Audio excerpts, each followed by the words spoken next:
The people standing in the square shouted with one voice for the young lady to be executed. They shouted that she was a devil, with the appearance of a virgin. Kira Farvis the sinner, who fooled an entire empire. The man looked at her intently and said that she must pay in full for her crime. Looking at the young lady, he coldly ordered his subordinates to carry out the sentence. A moment later, the young lady ran up to her father and called him tenderly. She asked her father why he came so close to the lady because she was dangerous for them. Kira, in turn, was furious and tried to say something, but it was all in vain. The young lady turned around and looked intently at the criminal. But a moment later, her gaze changed, and she looked at Kira with a smirk, rejoicing in her victory. Kira was shocked. She wanted to shout something, but all attempts were unsuccessful. Kira remembered how the girl came to her in the dungeon, and with a grin said that soon her execution would take place, and she would show her something for the last time. A moment later, she used her magic, and a light shone in the dungeon.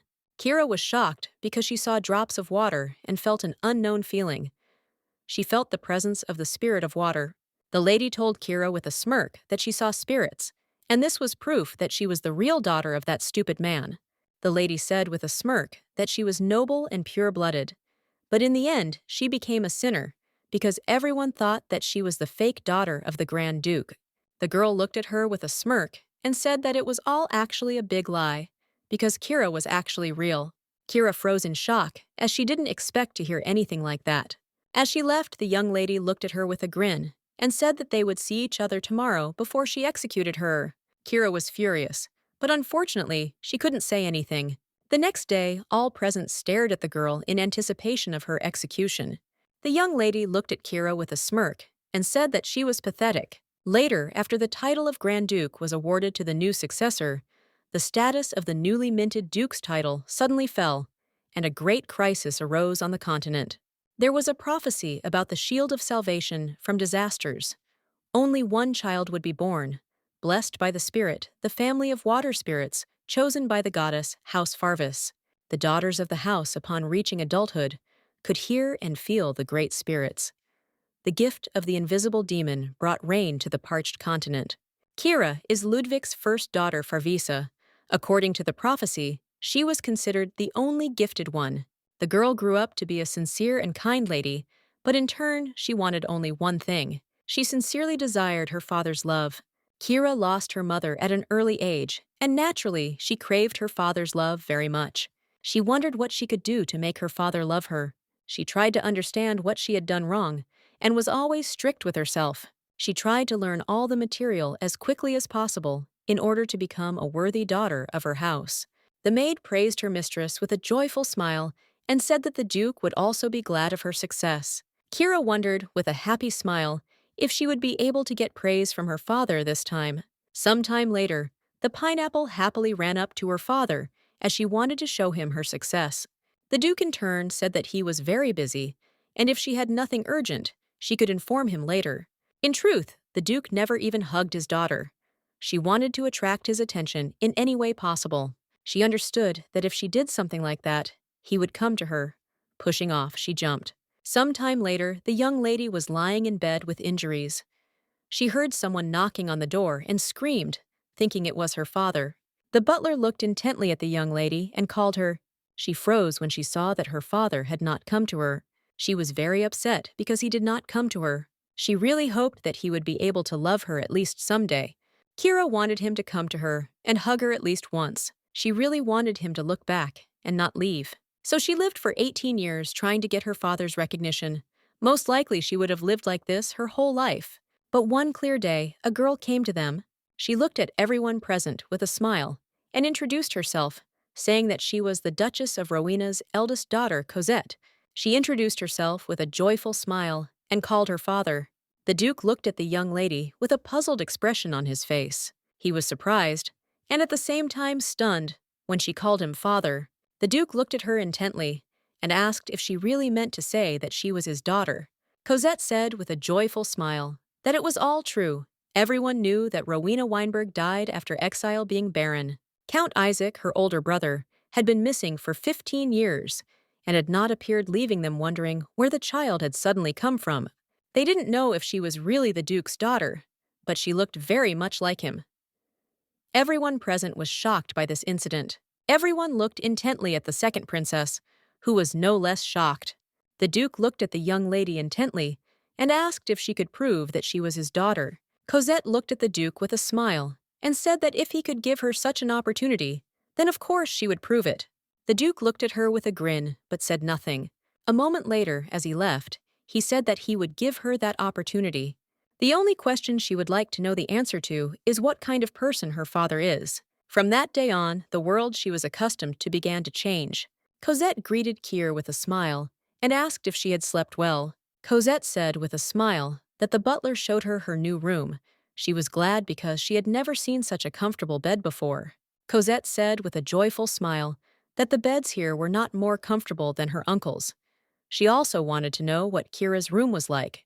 Cosette said with a joyful smile that it would be nice to walk around the rooms after breakfast. But a moment later, she accidentally spilled water on her outfit.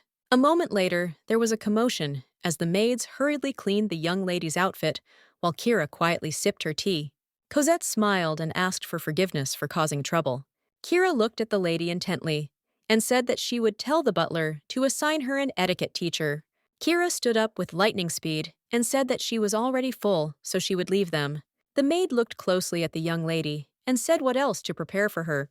Cosette smiled and said that the train was later, as she wanted to apologize to Kira, as she had ruined breakfast. The maids glanced sideways at each other. The young lady, in turn, walked slowly towards Kira, but she heard the maids saying that Kira had a high title and was difficult to get close to. They said that the young lady Cosette very much resembled the Grand Duke. At the same time, Kira was practicing fencing. She was furious because a young lady suddenly appeared out of nowhere and claimed that she was a blood relative. Kira realized that the girl's face resembled her father's, and it seemed to her that the girl was not growing up as a noble lady. Kira knew she had nothing to worry about. She was her father's biological daughter. She was a woman from the Fervis house, born with strength of spirit. She understood that it didn't matter at all what happened, because only one daughter with the gift would be born. She knew that for the entire generation, only one daughter would become the shield of salvation, while the second would be a fake that would bring chaos. Kira was very worried that the young lady might have contacted the spirit before she did. Cosette ran up to Kira with a joyful smile and said that she had picked flowers that were very beautiful. Cosette looked at the young lady with a radiant smile and asked what she was doing in the clearing alone. Kira looked at the young lady intently, knowing that the fake would die in the end. Kira sighed heavily and said that she had been training but was done. She had a short break, but she wanted to rest. She asked the young lady to go back. Cosette looked at her intently, asked why she was so unfriendly. Cosette sighed heavily and said that she only wanted them to be friends. Kira looked at the girl in surprise and said that she didn't know her at all. As she left, she sighed heavily and said irritably that she had no desire to befriend her. Cosette asked Kira with a smirk if it was all because she wasn't her father's real daughter. Kira looked at her taken aback and asked what she was talking about. Cosette, with a joyful smile, she looked at the young lady. She said that it was not her fault that she was born from her mother's connection with another man. Cosette came closer and said with a grin that even if dirty blood flowed in her veins, she was not at all guilty. Kira froze in rage for a moment. Cosette, with a fierce grin, said that it didn't bother her at all, even though she had thrown her mother out. Cosette said that, after that, she became a duchess and seduced her father. She told the girl that they should feel guilty because it was the mother's sin. A moment later, the young lady could not stand it any longer, and looking at the girl with fury, pointed her sword at her. Kira said with fury that if she continued to insult her mother, she would wipe the smirk off the face of the earth. They looked at each other in silence for a while. With lightning speed, the maids rushed to the young lady. They were shocked by what they saw. Cosette in turn screamed and called the maid. Kira, in horror, as they did not expect such a thing from her. The maid was shocked. She did not understand how the lady could point a sword at the one who came to apologize. Cosette said that she just wanted them to be friends. Cosette, with tears in her eyes, asked forgiveness for the young lady, because she could not imagine that she would react to such a thing with such rage. Cosette said that even though they were half-related, she still thought of her as a sister. Cosette said that she did not want to be hostile to her, so she would not interfere with her rest anymore. Kira in turn was shocked by what she heard. since she had recently insulted her mother. The maid was in shock. She shouted to the young lady that she was bleeding. Cosette quickly shouted that she was fine. The maids were shocked. They shouted that they had to call a doctor immediately. Kira froze in place for a moment in shock. The maid looked at the young lady with fury and said that they would leave at once. As she left, Cosette looked at Kira with a grin. At the same time, the Duke was sitting in his office and thinking about everything. He remembered his beloved. She said that if they had a son, she would like to name him Christian, but if it rained, then she should be called Cosette. The lady smiled and said that she felt awkward talking about such a thing, so he shouldn't tell anyone. She wanted it to be their secret. He thought for a moment, comparing the young lady, who called herself his daughter, with his beloved. He was puzzled because he could not make a decision immediately. Some time later, Kira came to her father and asked if he had called her. In turn, the young lady was glad that her father called her. He looked at her intently and said that he was surprised by what had happened recently. He looked at the young lady closely and said that she pointed the sword at Cosette. Kira said that was not the case. The Duke did not listen to her and said that he understood that she was not happy about the arrival of the child. He asked if she could restrain herself and not make a scene in front of the maids. He said that, unlike her, Cosette grew up as a commoner and had no etiquette skills or knowledge of manners. Kira, in turn, shouted that the young lady had insulted her mother. After all, she said that her mother had taken a lover. Kira screamed that she could tolerate the insult directed at her, but she would never forgive the one who was defaming the name of her late mother. The Duke looked at the young lady with a cold, intent gaze and said that they would soon find out whether it was a lie or the truth. The young lady looked at the Duke in surprise, as she did not understand what he was talking about. Some time later, she returned to her room after a short conversation with her father. The madam told her daughter with a smile that it did not matter what others would say. She must know that she was Farvis, the only nymph. Madam smiled tenderly at her daughter and told her to live, she was sure, as her heart desired. A moment later, the young lady couldn't take it anymore and fell to the ground with a crash. Kira knew that the one who had been acting as the Duke's daughter all this time was not Cosette, but she, so she did not understand why he doubted her and her mother. A moment later, the young lady came out and looked at Kira in surprise, because she didn't understand what the girl was doing in the corridor at such a late hour. Kira turned around and looked at Cosette with a puzzled expression, not expecting to see her. Cosette looked at her with a grin and asked why she was crying alone. Cosette reached out to the young lady and said that she looked very pathetic right now. Kira screamed at her not to touch her, and a moment later, she pushed the lady. Kira was confused. She was breathing heavily, and she was panicking. She knew she should calm down, but she was having a hard time doing it. Kira asked the lady what she was doing in the main building since she was not here. Cosette smiled and said that from today she lives here. Cosette said with a grin that usually the heirs live in the main building because her father had decided to do so for her, and she would now share the third floor with Kira. Kira was shocked by this statement. She looked at her with fury and asked who her father was. Kira said that she is the eldest daughter of the Farvis house. Kira screamed with cold fury at the young lady. She is not the heir of the house. Cosette laughed hysterically and told the young lady that she was quickly beginning to break down. Cosette came closer to the lady and said with a grin that she would always be there for this moment and would take back everything that belonged to her. Kira froze in shock, not knowing what to say to such words. The next day, the lady was sitting in her office when a knight knocked on her door and said that he needed to lend her some information about the situation with the enchanted beast of the north. A moment later, knights entered her office. The young man said that the evil spirit did not pose much of a threat, so a fourth squad of knights was sent there, but they asked for reinforcements. Kira asked what their plan of action was. He said that since the canyon was nearby, they decided to set up an ambush. She sighed heavily and said that this place is ancient, as are the paths. Kira said that this was one of the emperor's treasures, and they would be in trouble if this place was destroyed.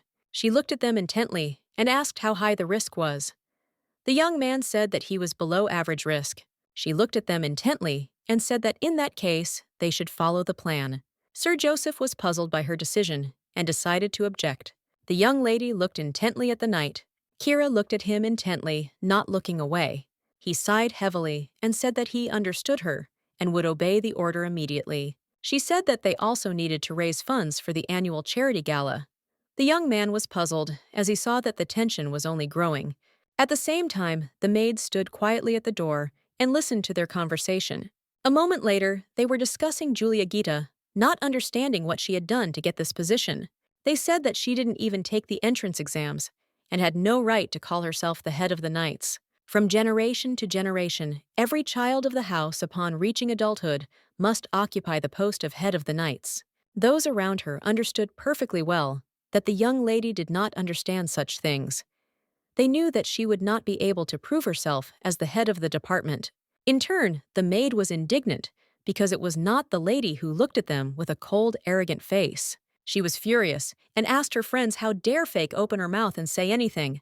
She knew that, of course, there was no proof that she was actually a fake, but all the facts were there. She said that when the fact that Kira is a fake is revealed, she herself will trample the arrogant face with her own feet. Kira entered and angrily asked the maid if she would take responsibility for what she had said. The maids were taken aback. The maids, trembling with fear, asked their friend to quickly apologize to the mistress. Mina asked with disdain if she had said something wrong. Trembling with fear, the other maids begged her to stop. Kira looked at her with fury. Mina asked herself why on earth she should do this, since the lady was not the daughter of a Grand Duke. A moment later, the young lady angrily slapped the maid across the face. Kira looked at her with fury and said that she was still the lady of this house, and she had the right to punish the servant for disrespect. Kira screamed at the guards to grab her and lock her in the dungeon. Sometime later, Cosette ran with lightning speed to her maid. She froze for a moment and called out to Kira, trembling with fear. Cosette was shocked and did not understand how the young lady could act like this. Kira said that she was punishing a maid who had shown disrespect to her Cosette. In turn said that there was no need for such cruel methods. Kira looked sideways at the young lady and said that a commoner like her had no idea about the rules of aristocrats. The maid in turn burst into tears, screamed and begged for salvation. Everyone present froze in shock. They were confused and could do nothing when the maid was punished. Some time later, the Duke returned to the estate. Kira greeted the Duke, but at the same time, Cosette rushed towards the Duke with tears in her eyes. Bursting into tears, she begged the Duke not to throw Mina out because she was her maid. The Duke looked at Kira with cold fury, as he was puzzled, not understanding what was happening at all. Kira glared at the Duke and said that the maid had disrespected her, and she had punished her accordingly. Cosette said that her maid had made a mistake, but Kira had been cruel to her, and the maid did not deserve 1,000 strokes of the stick. The Duke looked at the lady intently and said that such a punishment could kill a man. He looked at the young lady closely and said that if she had done something like that, she must have had a good reason. Kira said that she heard an insult that she could not ignore, and she did not even want to repeat the nonsense with her mouth. Cosette, in turn, shouted that she had witnesses as maids, and they could repeat what was said. The Duke looked intently at the maids and told them to tell him everything they had heard. The maids fell to the ground with the speed of lightning and asked the Duke for forgiveness. They said that their friend said that the young lady was very cold-blooded, and also it was difficult for them to serve her. They said nothing more. Kira, in turn, was furious. With lightning speed, she turned to her father, but she saw a young lady looking at her with a smirk on her face. The Duke looked closely at the young lady, and the express forces was everything so... Kira looked at them in surprise and said that everything was not like that. She wanted them to tell the truth. A moment later, everyone present began to whisper among themselves as they understood that the young lady was difficult to deal with. The Duke looked at the young lady with his cold fury and said that she had become a problem for their house. Kira rushed to her father and shouted that everything was wrong. She shouted that it was just an act, but the Duke did not want to listen to her and angrily hit her in the face. For a moment, there was dead silence in the hall. The Duke looked angrily at the young lady and asked how long she would trouble him. Kira was taken aback, as she did not expect to hear something like that. A moment later, she rushed to her father and called him, but it was all in vain. He looked at her with cold fury and told her that she should not call him that anymore, as he did not even want to hear it from her lips. As he left, he said that she would be locked outside the main house for a month, and after that, she should not be seen by him. Cosette asked with a grin whether the opinion and favor of the father were already so important in this society. Cosette, with a joyful grin, said that she would like to see herself beaten, just as she had beaten the maid. A moment later, the young lady pounced on Cosette, for she knew that she was to blame for everything. Cosette asked the lady with a smirk why she was so angry. Cosette said that if she wanted to sit with her in a corner for the rest of her days, she could grab her by the hair. Some time later, the young lady quietly watched her father as he walked with Cosette, while she was kept shut up. Cosette asked her father with a smile if he was free today. The Duke glanced sideways at the windows where Kira was. But a moment later, he turned around. The young lady smilingly told her father that they could take a walk in the garden. Kira sighed heavily and looked into the distance. She understood that if she could prove her spiritual connection with the spirits, the fake would disappear. She knew that then her father would pay attention to her. She understood that she had to take everything back. She wanted to do everything to regain her father's favor and make everything as it was before. She understood perfectly well that she had to get her power as soon as possible. She begged all the gods because she wanted her power to manifest itself more quickly. After much pleading, she saw a bright glow. She was very happy because she was able to see the spirits. The young lady in turn looked at her father with a joyful smile, as she had managed to show him and everyone else her strength. She was happy and said that she could finally control the spirits. Kira froze in shock on the spot. Cosette smiled happily and said that she was very happy that Beatrice had given her her blessing on her birthday. Everyone happily congratulated the young lady on her wonderful day. Kira was shocked because she didn't understand how the young lady managed to do this. She froze in place when she heard that the people wanted to punish the fake. They said that she was planning to destroy the lands with the help of a demon. Everyone present shouted that they must lock the young lady up immediately and punish her. At the same time, the Duke looked at the young lady with despair. Kira looked at him intently, but said nothing. She hoped that he would save her, but unfortunately, the young lady was sentenced to death as a sinner who would bring chaos and destruction. That was her end, at least. Everything went on as usual. One young man did not interfere in the course of history. The young lady opened her eyes in a hurry and shuddered in shock. A maid burst into the room with the speed of lightning and asked the young lady what had happened. She rushed to the young lady when she saw that she was bursting into tears and breathing heavily. Kira froze for a moment and wondered if she was alive. She was confused because she didn't understand what happened for a moment. She thought it was just a dream, but she trembled as she recalled the feeling of decapitation. She understood that it could not have been just a dream. For a moment she thought, and wondered if this was her afterlife. She looked closely at the maid and asked excitedly if she too had been executed. The maid looked at her in surprise, as she did not understand what her mistress was talking about.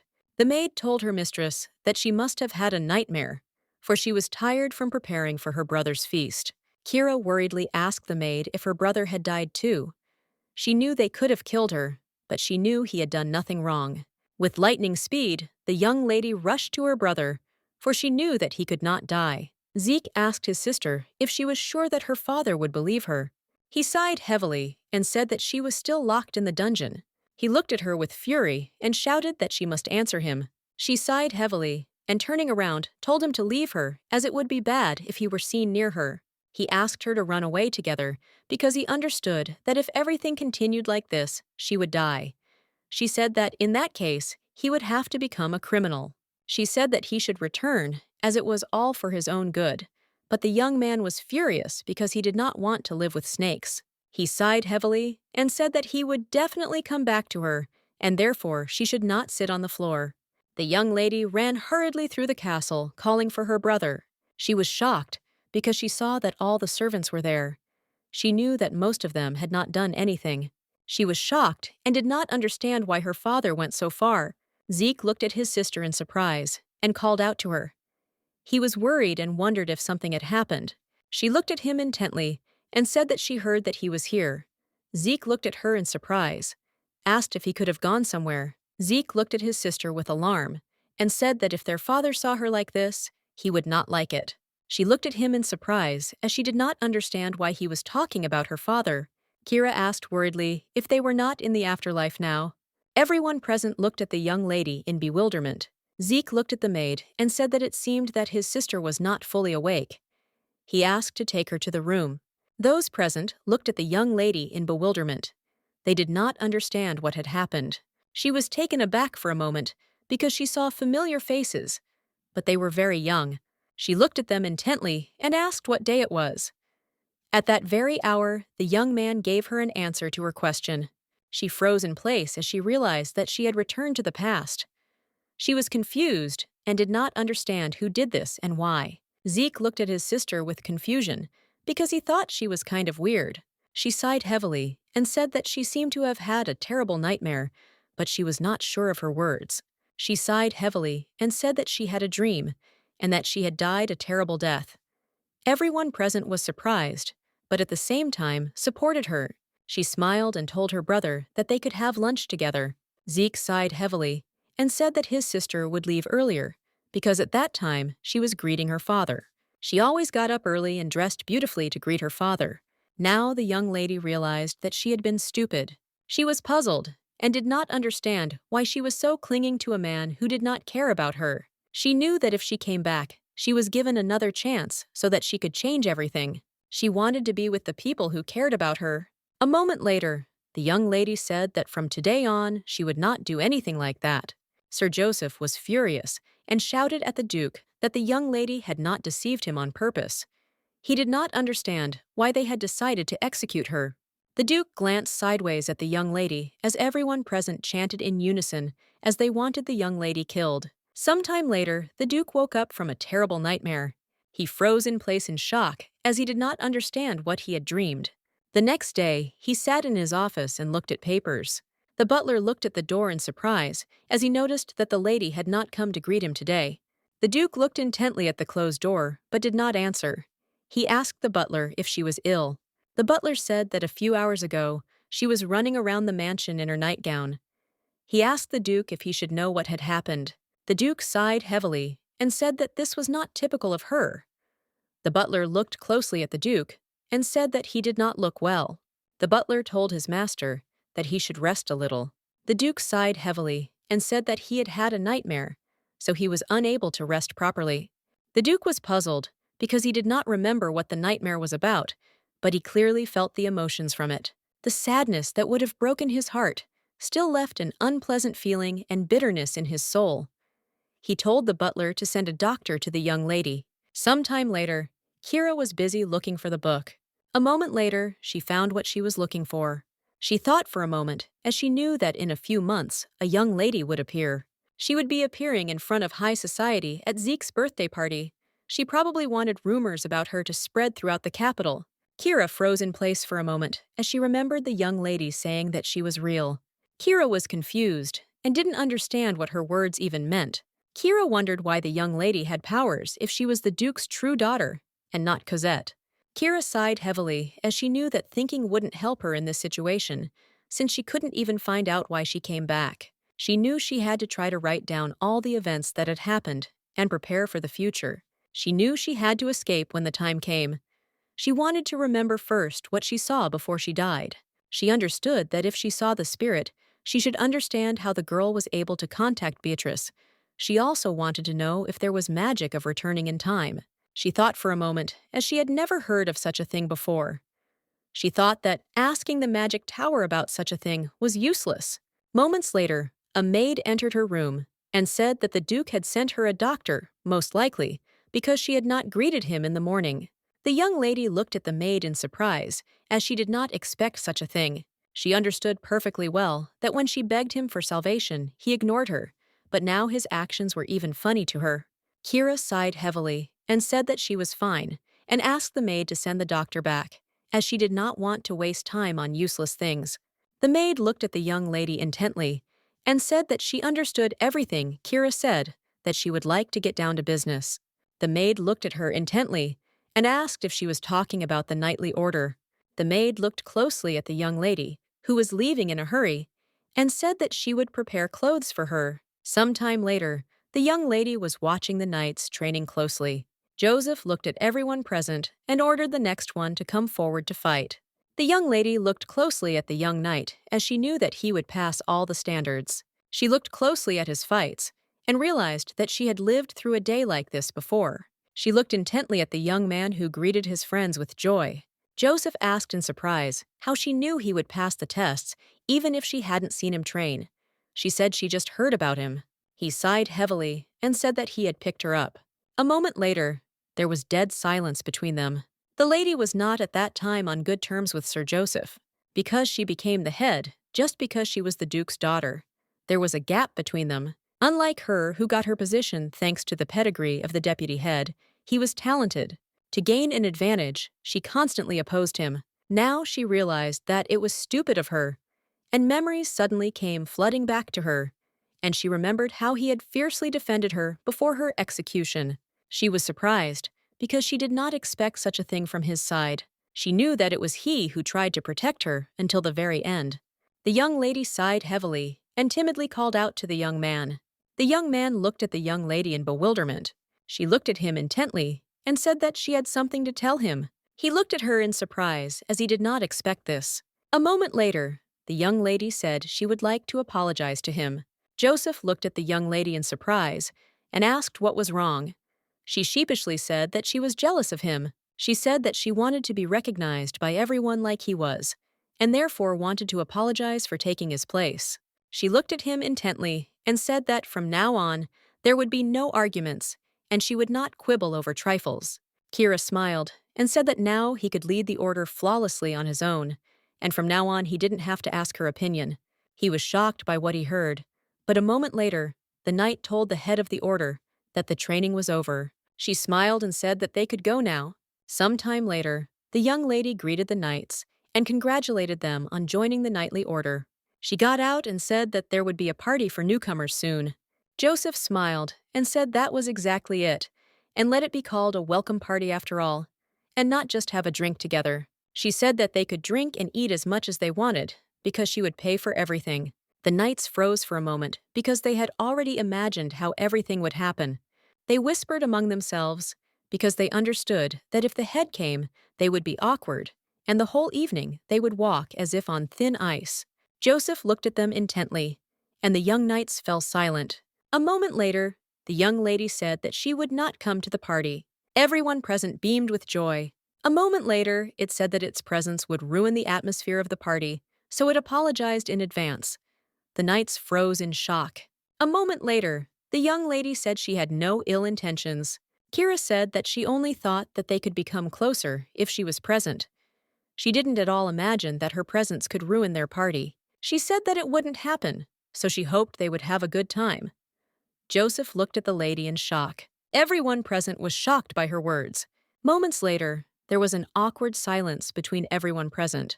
Kira, in turn, thought that they would be happy, but she did not understand why the atmosphere became so gloomy. A moment later, she said that she had some things to do, so she would leave them first. The young man looked at his friend and asked in confusion what they should do now, since it seemed their complaints had reached her ears.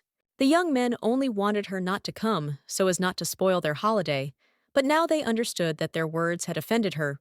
They did not understand what was with her expression, and it seemed to them that she was thus ordering them to stop and disperse. They thought that she did not want them to disgrace the order and to return to their duties as soon as possible. The girl looked at all the knights and said that the lady was decent, so she did not know how to have fun. The young man was puzzled, because he realized that the young lady wanted to come to get closer to them, but they simply rejected her.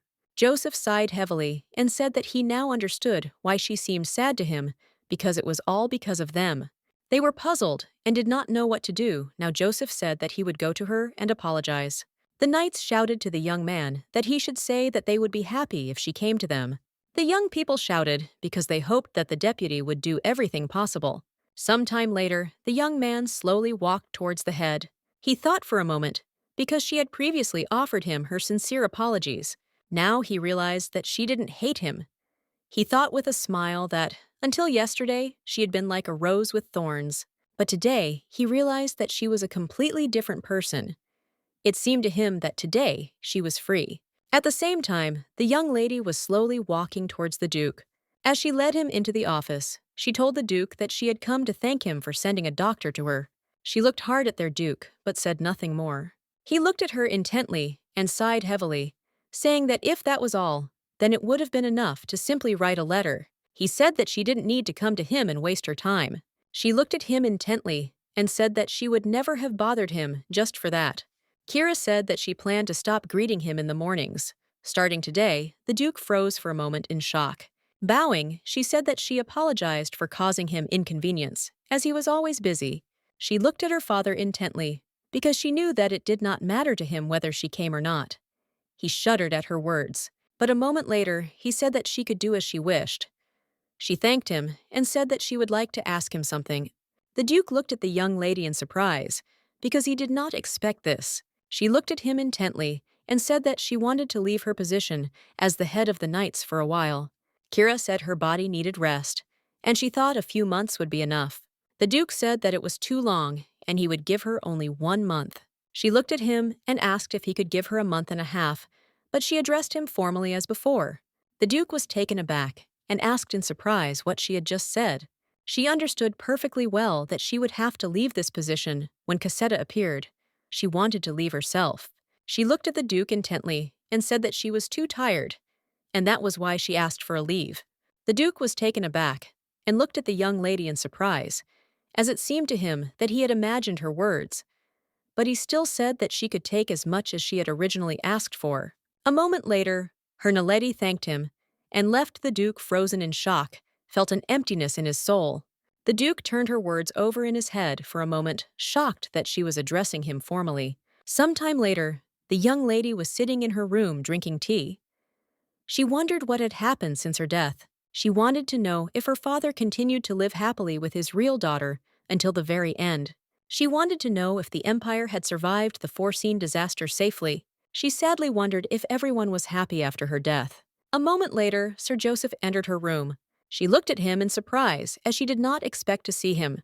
The young lady looked at her knight closely and said that if he had come because of what had happened earlier, then he need not worry, for she had apologized because she was truly sorry. Joseph looked closely at the young lady and said that he would like to talk about the welcoming party tonight. She looked at him in surprise, as she did not expect to hear something like that. A moment later, she looked away from him, embarrassed. She told him that he really shouldn't worry about her, and in turn, he should have a lot of fun. She looked at the young man intently and said that she might cause inconvenience if she came. A moment later, she said she would also like to step down as head for a while. Joseph was taken aback, as he was shocked by her words. He did not understand what she was saying. She said that the position was not given to her from the beginning, so she would simply give way to the one to whom it should belong. Joseph was shocked by her words. He shouted that if she was upset because of what the other guys said, then she shouldn't do that, because that doesn't mean the others don't want to be friends with her. Joseph said that the welcoming party was a place where everyone was socializing, having fun, and drinking, and if she sat there with a stern expression on her face, it was natural that people would misunderstand her. She sighed heavily and asked if the knights didn't want her to come. Joseph stood frozen for a moment, not knowing what to say. She sighed heavily and said that she understood everything, because all the knights had passed the exams, and they had no reason to follow a man with only a name. Joseph looked at her intently and asked angrily who had told her that. Joseph said that the Duke's eldest daughter, becoming the head, is an old tradition, because their head will become the Duchess in the future. He did not understand who dared to say such rude words. He wanted to punish the person who said such a thing. The young lady was taken aback and asked the young man to calm down, because no one had told her this. He asked angrily if anyone had dared to threaten her. The young lady in turn looked away from him in embarrassment and said that this was not so. He looked at her in surprise and asked what she was talking about. The young lady froze for a moment, not knowing what to answer. He looked at her intently and asked if she had really made this up herself. The young lady in turn was filled with shame and blushed. He was surprised and did not understand why she suddenly had such thoughts. Joseph looked hard at the young lady and said that they never thought of her like that. He said that she was a blessing that was born only once in 100 years. She would become a duchess in the future, and they could be proud that they were leading the future of the entire continent. Joseph said that no one would doubt her after being defeated by her in training this year. She sighed heavily and said that all their conversations died down when she came. Joseph smiled and asked what kind of knight could talk calmly in the presence of the next duchess, who would also become the hope of the entire continent in the future. He smiled and said that she had misunderstood everything. He looked at her closely and asked her with a smile if she would fool around with the Duke around and just keep quiet. She sighed heavily and said she wouldn't do that. Kira said that she thought that loud laughter was something highly unacceptable for a noble lady. He looked at her intently and asked if she wanted to get closer to them anymore. Joseph looked at the young lady with a smile and said that everyone was waiting for her at the party. She was surprised and didn't understand why everyone was waiting for her. Joseph smiled and said that it was a welcoming party, and if she came a little later, everyone would be drunk. He looked at her intently and with a soft smile asked if she was coming with him. Kira looked at the young man as if she was enchanted. She was amazed because she did not expect such a thing. But a moment later, she decided to go with him. She froze for a moment as she replayed his words about how they all thought she was incredible. After his words, she realized something, because she thought that if she was not like her father, she would be useless. But now she realized that everything was not like that at all. Sometime later, she and her companion walked into the tavern, and everyone present was very glad to see her. A moment later, Joseph showed her the way. The young man smiled and said that now everyone was assembled, and it was time for them to begin. Kira looked at them with bewilderment, as she did not understand what they were talking about. Raina looked at everyone present and said that from now on, she was a knight of House Farvis, and today she greeted everyone.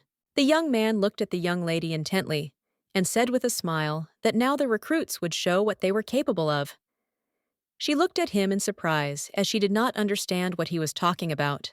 A moment later, Raina swung her sword and a gentle light enveloped her. With lightning speed, the small glasses fell into the mugs of beer thanks to Raina.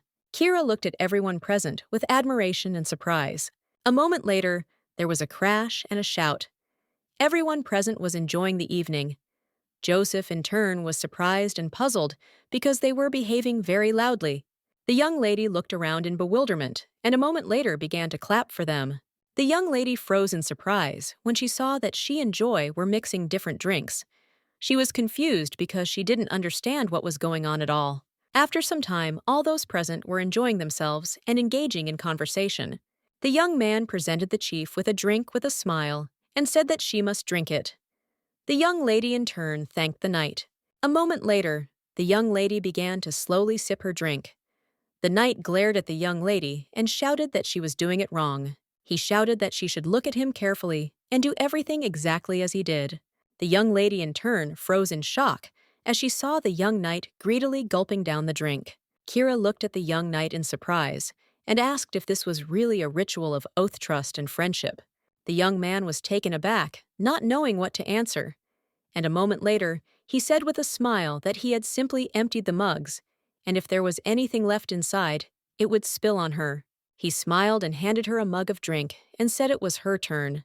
The young lady looked at the mug in surprise, wondering if she really had to drink it all at once. Everyone looked at her intently, waiting for what she would drink. A moment later, her ice drank the contents in one gulp. Everyone squealed with delight. The young men looked at the young lady with a smile and said that she was incredible. In turn, they could not even imagine that she was capable of such a thing. The young lady looked at them intently and thanked them. But a moment later, she said that she was no longer their leader, so they could simplify to her in a different way. Everyone present froze for a moment. They were shocked by her statement. She smiled and timidly said that she wanted to take a break, so she apologized in advance for her absence, and she also thanked them for following her. She looked at everyone present and said with a smile that if it was possible, she would like to hand over her powers to Sir Joseph. Everyone was shocked by her statement, as they did not expect such a thing.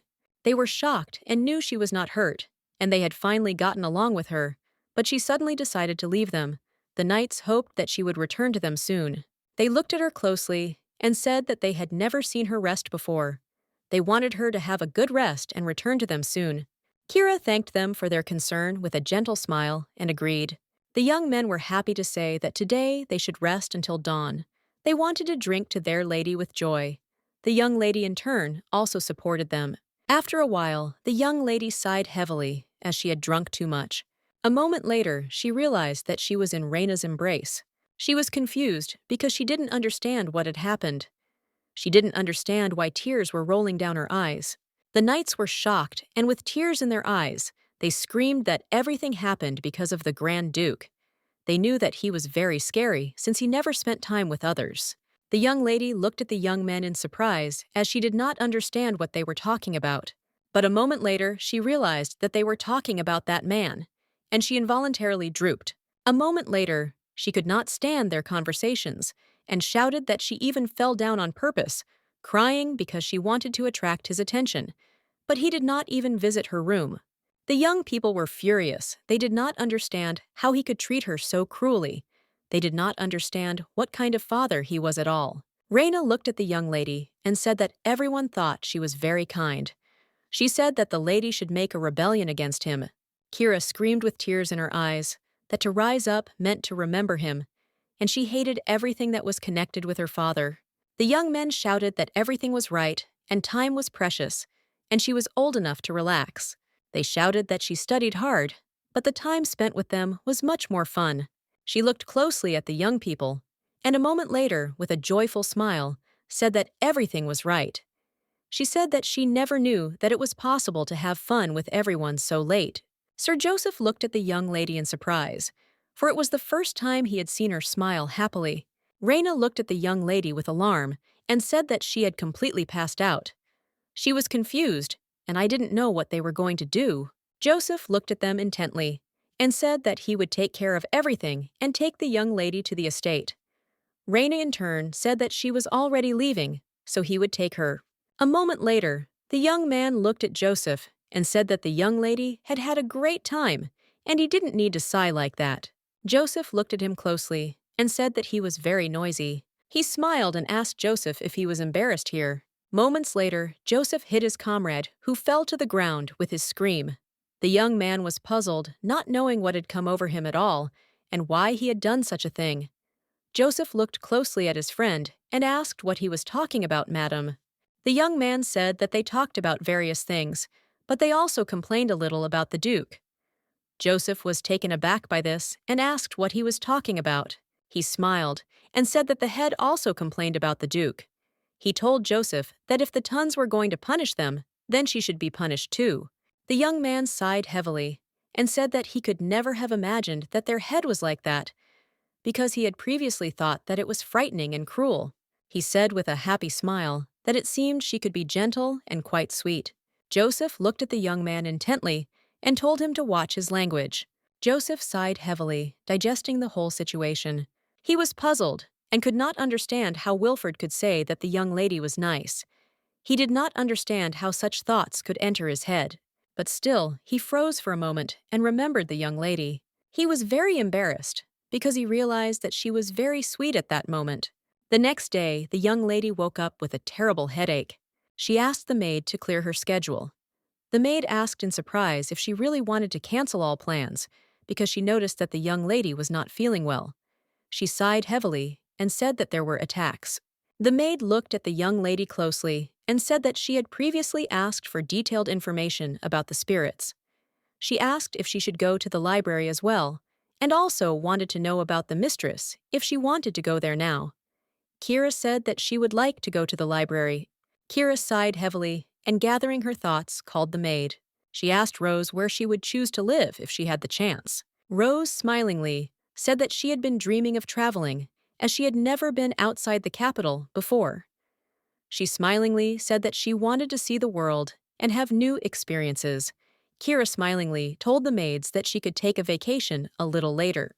Kira told the maid that she would report this to the butler so that their family would cover all the expenses. The maid thanked the young lady in surprise. The young lady smiled and said that she saw that the maid was very happy, and she believed that she would not go further than the outskirts of the city.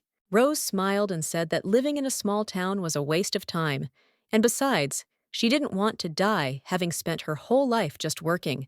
Milady sighed heavily and said that everything was correct, because work was not the purpose of life. Rouse smiled and told her mistress that she spoke like an old man with great life experience. The young hair lady, in turn, wondered that if there was a parallel universe in which she was not a child of the Farvis house and had freedom, she knew that then her life would be completely different. She looked at the maid intently and asked how other noble ladies lived.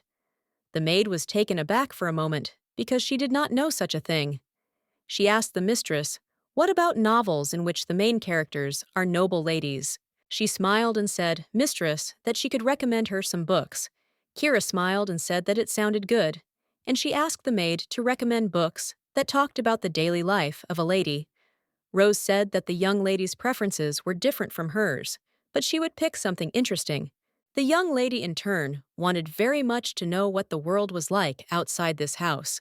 Sometime later, she was sitting in the garden and reading books, but all the information was already known to her. She looked at the butler intently and asked him if he knew anything about spirits and if he had ever seen them. Robert sighed heavily and said that he had never seen them and knew that only the descendants of the Duke's house could see them. The young lady looked at him intently and asked him to investigate the reasons why an ordinary person could see spirits. Dvoretsky looked at her in surprise, but still agreed to carry out the task. She knew that if she said she was interested, it wouldn't arouse suspicion theoretically, so she had been studying all her life.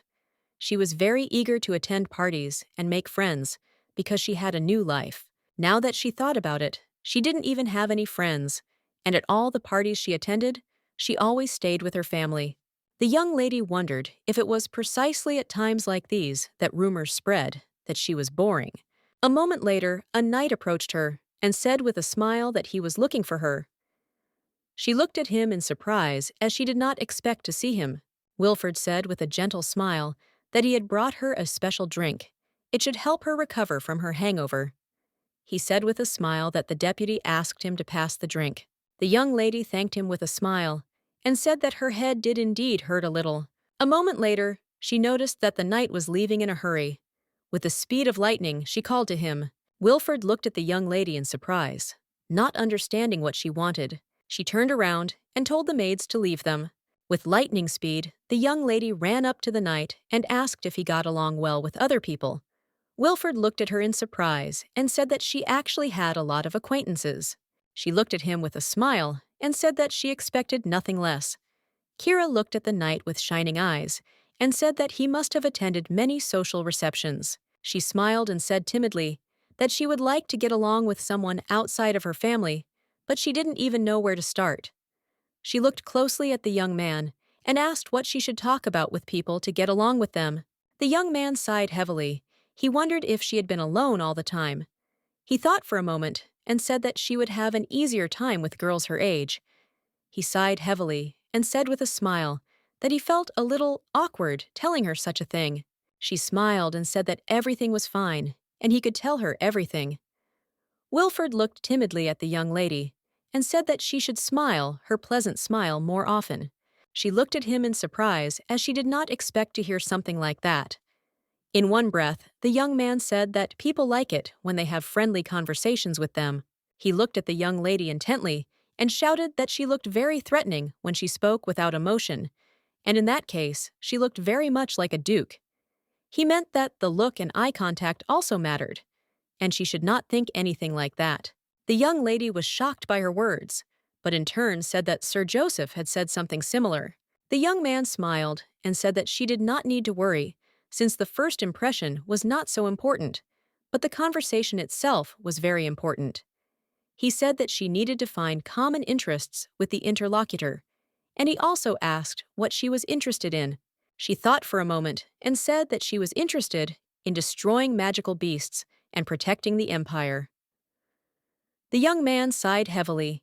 He looked at her intently and asked what she thought of opera or theater.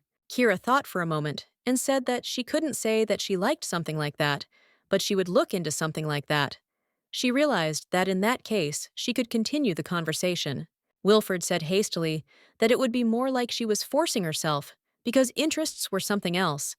He said that it would be wrong if she forced herself to enjoy something that did not interest her at all.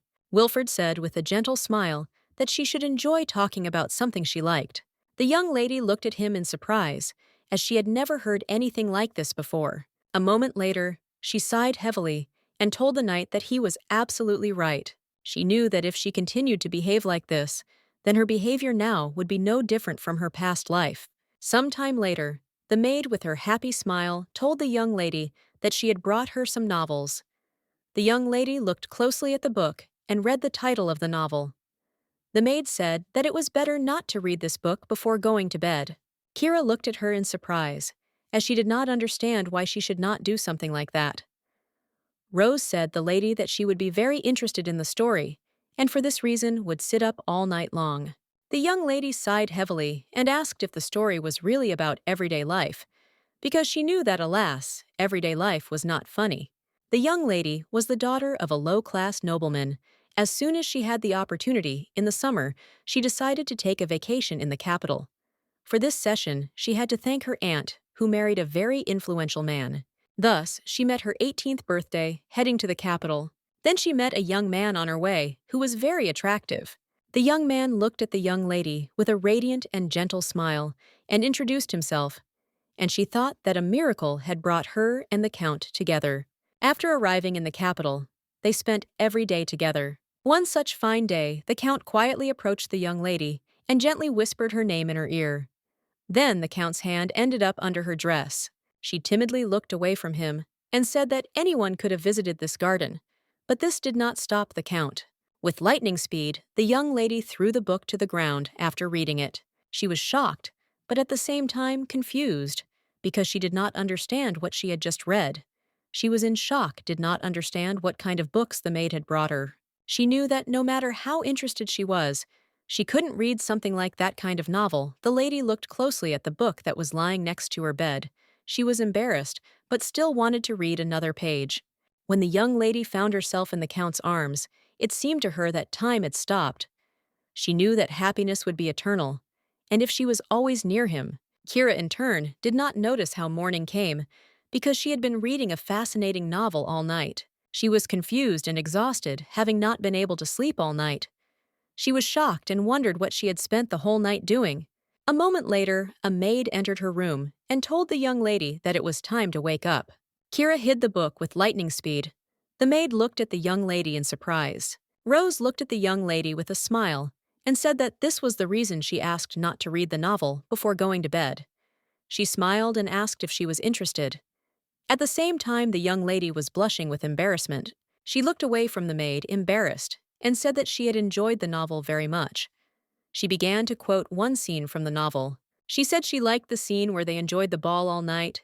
She said she didn't know that happened before. The young lady also really liked the life of the main character at the academy because it was also fun.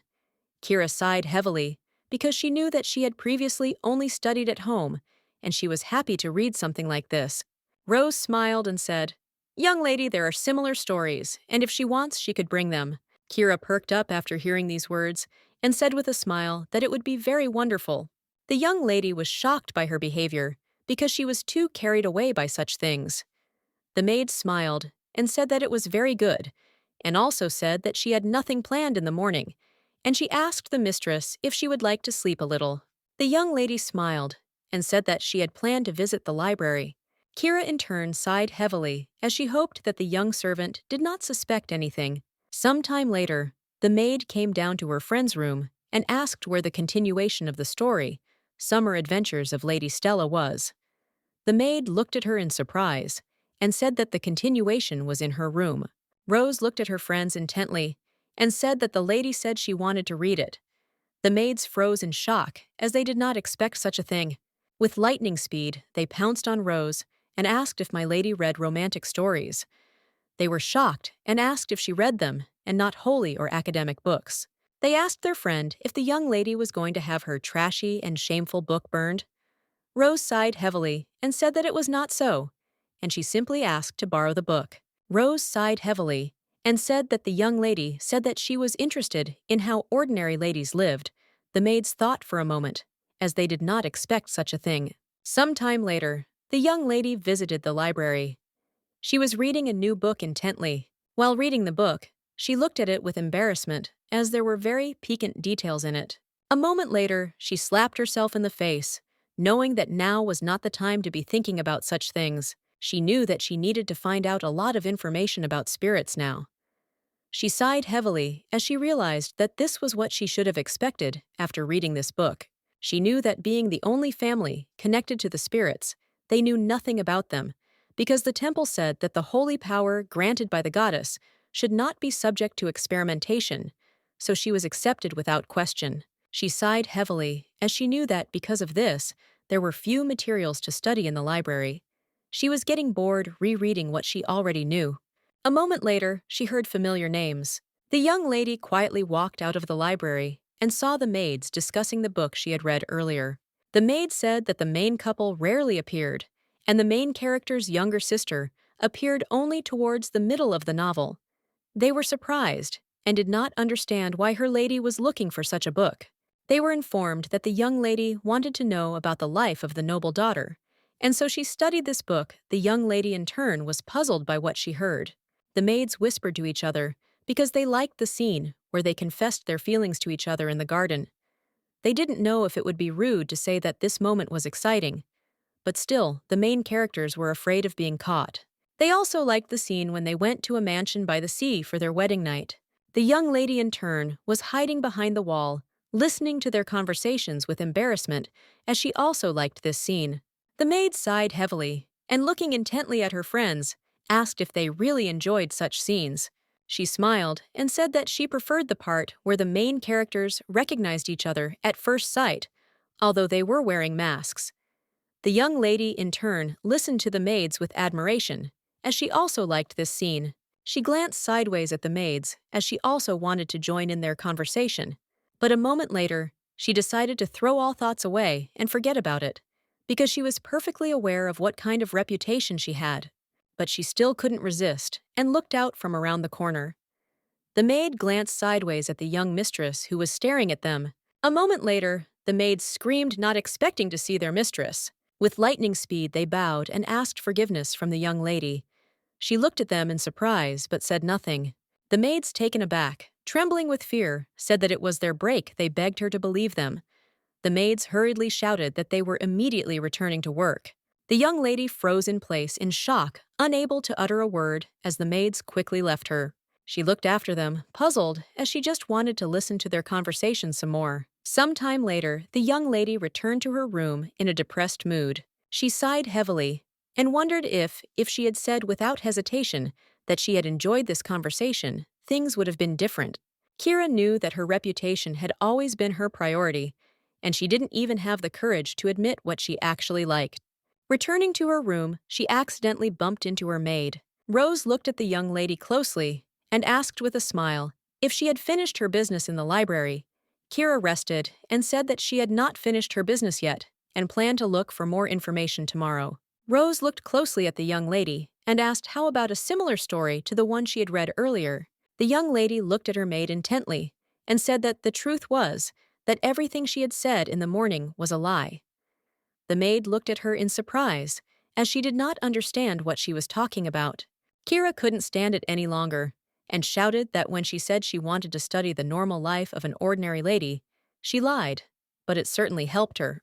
She sighed and said shyly that, to be honest, the novel was very exciting, and she really enjoyed their first meeting and the confession scene. She sighed heavily and said shyly that she was embarrassed to say that she enjoyed reading the novel. Rose looked at the lady with a sweet smile and thanked her, because when the lady said that she liked the novel, she felt happy, and next time she wanted to bring her something else.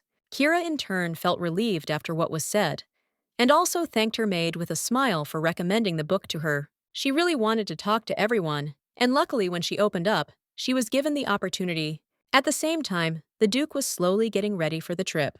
All the servants present greeted the Duke and wished him a safe journey. The Duke in turn glanced sideways at his daughter's window. He knew that because of the trip, he would not see her for some time. He knew that before, whenever he went somewhere, she always came to see him off. The butler looked at the gentleman intently and said that the young lady was busy, and most likely he would be able to see her later. The Duke looked at the butler in surprise and asked what she was busy with. The butler said that the young lady was currently in the library and she was studying spirits. The Duke sighed heavily as his daughter was again reading information about spirits. A few days ago, a man was sent to the church. He knew that in addition to mentioning spirits, she was also looking for evidence of their existence and appearance in public. He was surprised and at the same time puzzled, because he didn't understand why she was so curious about this. He knew that since his family blood flowed through her, most likely her abilities would reveal themselves on their own. In turn, the Duke, not having time to sit down in the carriage, staggered as he suddenly felt ill. Everyone present quickly rushed to the Duke. They were very worried and asked if he was okay.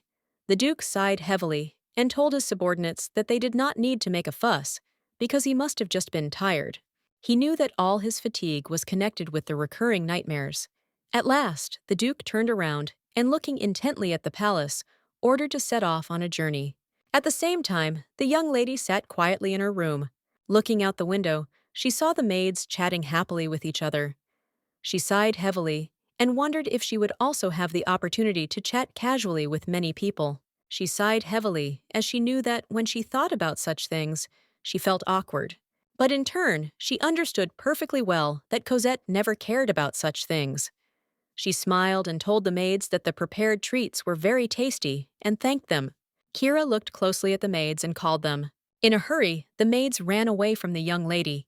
Kira looked at the young lady intently and said that if she wanted to officially become part of the family, she must become an elegant noblewoman. Cosette looked at the lady with a smirk and asked if she was really serious about becoming a boor. Cosette walked closer to the young lady and said that it was stupid of her. Kira froze in shock for a moment. Cosette looked at the young lady with a haughty smile and said that if she continued in the same spirit, then in the end, only she would be left alone. Kira saw that everyone was surrounding Cosette because of her kind nature and beautiful smile. Kira wondered anxiously what was so important about the status of nobles. She was puzzled because she knew that all this time she was the only one who was wrong. A moment later, a maid came into the room and asked the young lady if she had finished reading the letters. Kira smiled and told the maid that she still had a little bit left, but she would finish it quickly. At the same time, the young lady was writing to her maternal grandfather as she had some urgent business to attend to. Marquis Simon Edinburgh was a very greedy and cruel man who used Zeke and her to strengthen his authority. But despite all this, he was very smart and never ignored her letters.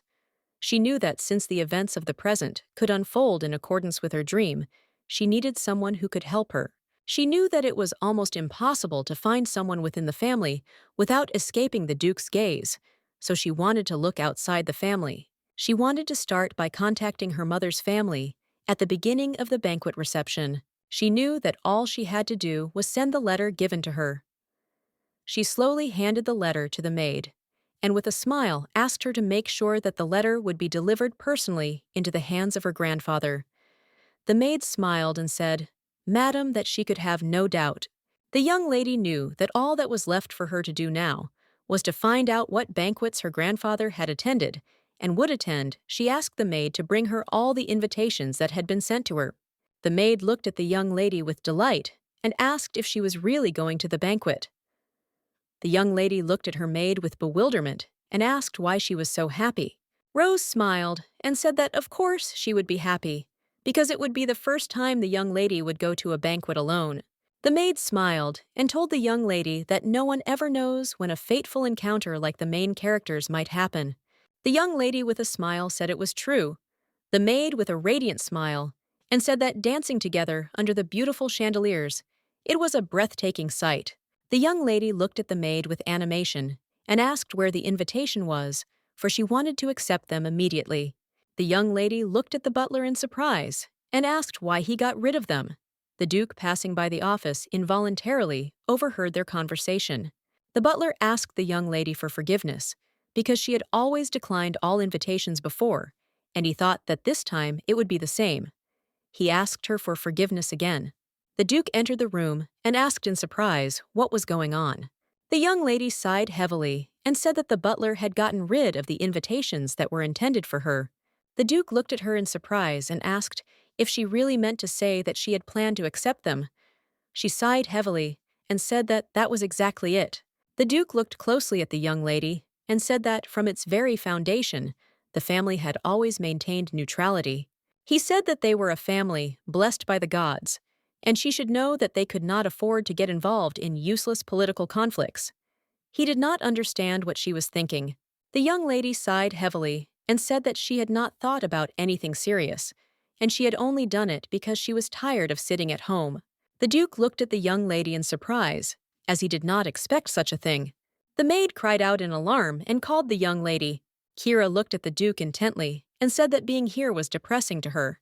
A moment later, she asked the Duke for forgiveness, as she realized that she had said too much. She sighed heavily and said that the words she had been holding back had slipped out unintentionally. Everyone froze in place in shock, as they had not expected such a thing.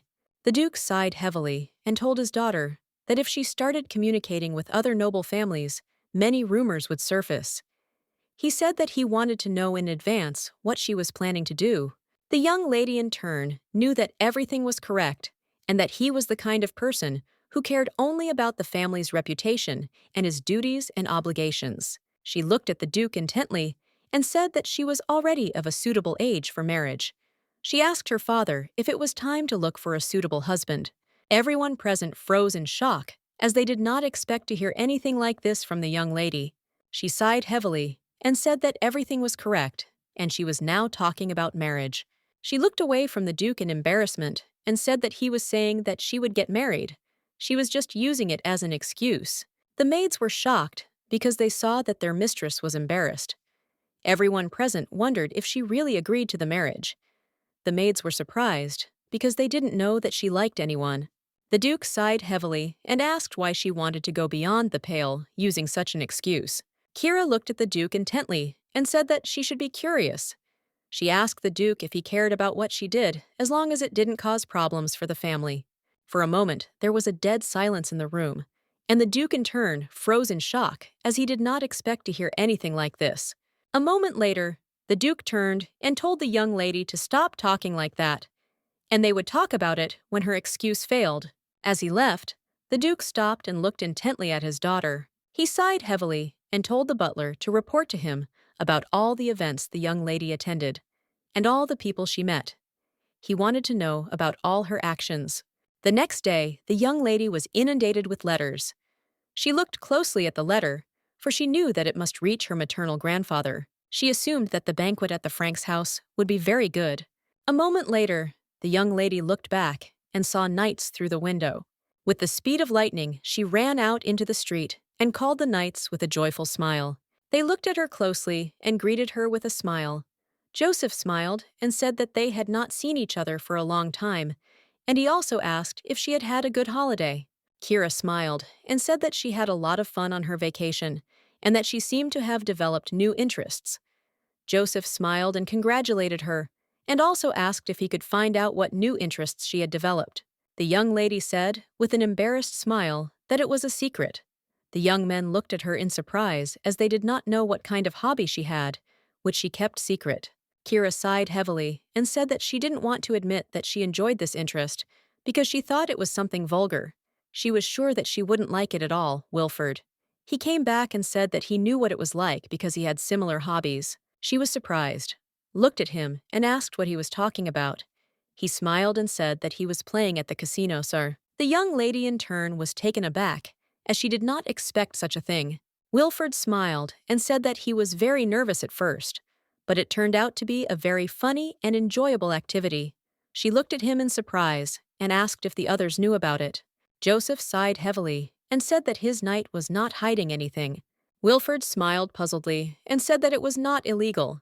The young lady in turn thought so, but still it was too much for her. Wilford looked at the young lady with a happy smile and asked if she would like to go to the casino with him on the weekend. She was surprised, looked at him, and said that she doesn't go to such places. She thought for a moment, because she knew that if she refused right now, then this was the earlier feeling of a knight, because he invited her, because he wanted to share his interests with her. A moment later, the young lady timidly agreed to go with him. Joseph, in turn, froze in shock on the spot, as he did not expect such a thing from the young lady. Joseph looked hard at the young lady, and alarmed shouted that she should not force herself. She looked away from them and said sheepishly that it was not so, and she really wanted to go because it was her chance to get closer to the knights. Wilford was touched by her words and actions. Joseph looked at the young lady with determination and said that he would definitely take responsibility for her safety. Wilford looked at his friend in surprise and asked if he would also go with them. The young man was surprised, as his friend had said that he hated such places. Joseph looked at his friend in confusion and told him to shut his mouth. The young man looked at the young lady with embarrassment and said that they would see each other at the weekend. Kira looked at her comrades with a joyful smile. Some time later, the young lady was left alone. She was shocked that she had agreed to go with them herself. She was shocked because her life was now filled with alcoholic drinks, immoral affairs, and gambling. But in turn, she knew that this was not a vice, and she was simply entering a new world, which she could not do in the past. She said she would go to the casino and just look around instead of playing for large sums of money. She knew everything would be fine. A moment later, she was taken aback as Joseph came closer to her and called out. She looked at the young man in surprise, as she did not expect to see him again. Getting up from the ground, the young lady looked at him in surprise and asked if something had happened. A moment later, the young man handed her the herbal elixir, and he also apologized for giving her something to drink that day. The young lady accepted the gift with a smile and said that she would certainly drink it. She said that she felt very embarrassed because she had overdone it with alcohol, and unfortunately, she could not remember what happened next, but she was told that he took care of everything. She looked at the knight with a smile and thanked him. Joseph smiled and said that he was very glad that she enjoyed the party. He smiled tenderly back at her and said that the other knights were also happy to have spent time with her. Joseph looked closely at the lady he had found and sheepishly said that that was why that evening had been wonderful. Kira froze in place for a moment in surprise, as she didn't expect to hear anything like that. But a moment later, her expression changed, and with a joyful smile, she said that everything was exactly like that. She looked at the knight intently and asked him with a smile to take care of her again. Some time later, the young lady greeted Viscountess Shore. Kira looked at the Viscountess intently and said that she heard that her father asked for her help due to her inexperience in organizing banquets. Kira, with a soft smile, said that although she lacked experience, she would do her best to learn. The Viscountess smiled and said that the deadline was already close, but she would still be able to complete the preparations on time. The young lady thanked the madame with a smile and also asked her to take care of hers. Kira was well aware that there was not much time left before Cosette appeared. She was going to learn more about time travel magic, but because of yesterday, her father had definitely increased his surveillance of her actions. She understood perfectly well that it would be difficult for her to send a person to the magic tower unnoticed. She was puzzled because she did not know what to do. The young lady asked for forgiveness from the madame, because due to her first experience, she now had a lot of thoughts in her head. Madame sighed heavily and said that the young lady had little experience in high society. She said that her son tried his best to avoid social events, and this worried her. She didn't understand what was so interesting about the wonderful magic that he sat in the magic tower all day long. She knew that her son was very good at magic. The young lady in turn froze for a moment, but after Madame's words, a good thought struck her. She smiled and said that it was just a wonderful coincidence because she was also interested in magic. Kira said with a smile that after hearing the madame's words, she wanted to meet the young man. The Viscountess was surprised and with a joyful smile, told the young lady that she would arrange a meeting later. The young lady thanked the Viscountess with a smile. Kira was glad that her question had resolved itself. She knew that it was very good, because she had no connections with the magic tower before. She had heard before that it was very difficult to learn spatial time magic from the madame's words. She understood that the young man was a very talented magician. The young lady in turn had many expectations for the young man. A moment later, the maid called the young lady. Kira looked at the maid in surprise and asked if something had happened. The maid, trembling with fear, mumbled because she did not know how to talk to her mistress. But a moment later, the maid said that Rose said to personally give her this book. Kira looked at the maid closely as she realized that she was Emily. The maid flinched when the young lady called her name. The maids glanced sideways at the young lady. Kira looked closely at the maids and asked with a smirk if they needed to hurry. The maids hesitated and looked intently at the young lady. Kira glanced sideways at the maids and wondered if this might be her chance to make friends. The young lady looked at the maids and said that she would like to hear what the book was about before she began to read it. The maids looked at the young woman in surprise, but still agreed to have a conversation with her. They said that this story is about a simple maid who met a prince on her way. Later she reached the position of empress. The young lady was surprised because she did not know if this was possible. The maid smiled and said that it was because it was just a romance. The maid smiled and told the young lady that she was probably glad. They smiled and said that they would very much like her to meet a handsome man on her way. They did not say that if he was their mistress, then she could choose who she wanted to date. It was said that the greatest concern of any noblewoman was to find a good husband, because high society was a place to find partners. The young lady thought for a moment, because she never thought about romance. In turn, the young lady also wanted to be with someone like the Count. She was momentarily embarrassed and froze in place by her thoughts. She looked at the maids closely and said that they were right. The maids looked at the young lady in surprise, as they did not expect to see her from such a side. The maid, having relaxed a little, looked at the young lady and asked if she was really thinking about going to a ball or having tea. The young lady smiled and said that this was possible. The maids were surprised, but at the same time happy. They said that the head maid would definitely help her with the preparations. They said they would like to see the young lady's evening dress and jewelry. She smiled and told the maids that they would all help her personal maid prepare her outfit for the day. They were surprised and happily asked if it was true. She smiled and said that it was. They happily thanked her for such an opportunity. The young lady looked at the maids with a smile, as she knew that it was her success that she was able to talk to them. She realized that the atmosphere had improved and was different from before. She wondered if they had managed to get a little closer, and in turn, she hoped that the party would be just as successful. The maids looked at the young lady with alarm and asked what would happen if she were a lady without a gentleman. The maid said that she had read about it in a book she had borrowed, and that there were so many lonely gentlemen standing in the corner of the ballroom. But she still said that there was no need to worry about it, because there would be plenty of people who would want to talk to her. The young lady looked at them in surprise and said that she would go alone. They were surprised, looked at her, asked if she would not go with a partner. Kira, in turn, was taken aback, because she had completely forgotten about it. They asked if she would like to go with the Duke. As always, the young lady categorically replied that she did not want to, as he would not fit into her schedule. The maid asked the young lady how about asking one of the knights. The young lady sighed heavily and said that she was not close enough to them to ask for such a thing. The maid smiled and said that she could already imagine several knights who would be sad to hear such a thing from her. A moment later, Sir Joseph entered the room, looked at the young lady with a gentle smile, and said that he had come to see her off with his catch. Wilfred greeted the young lady with a joyful smile and said that they had also come to see her. She turned and looked closely at her companions with a joyful smile. A moment later, the maid called out and called the young lady and said that she had brought the hat she had asked for. Rose looked at the young lady excitedly and asked where they were going. The young lady smiled and said that they were just going somewhere for a short while. The young lady turned around and said with a gentle smile that she was already leaving. She sighed heavily and wondered if she was really going to the casino.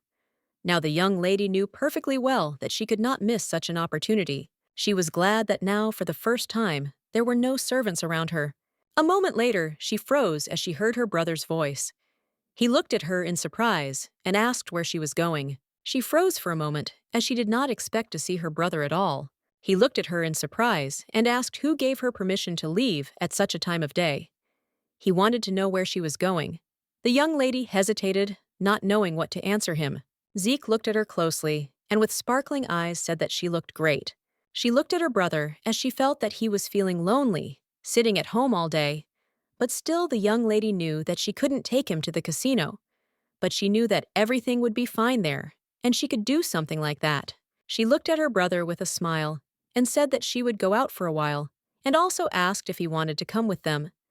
Zeke looked at his sister with joy and asked if it was true. He smiled and said that he would quickly grab his coat and come running.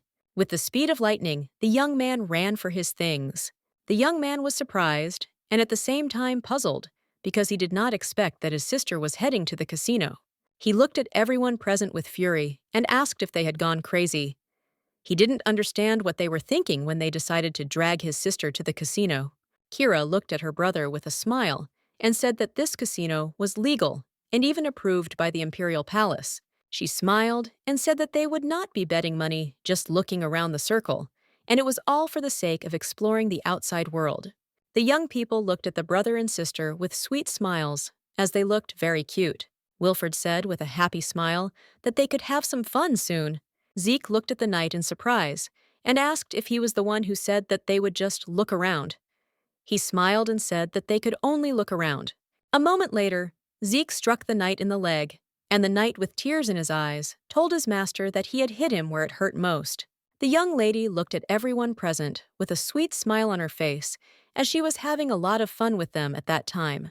Sometime later, they arrived at the casino. Raina looked closely at the young lady and asked with a smile if she liked the area. She was surprised, looked around, and said that the building was cleaner than she thought. Joseph looked closely at the young lady and said that if she was uncomfortable, he could take her to the VIP lounge.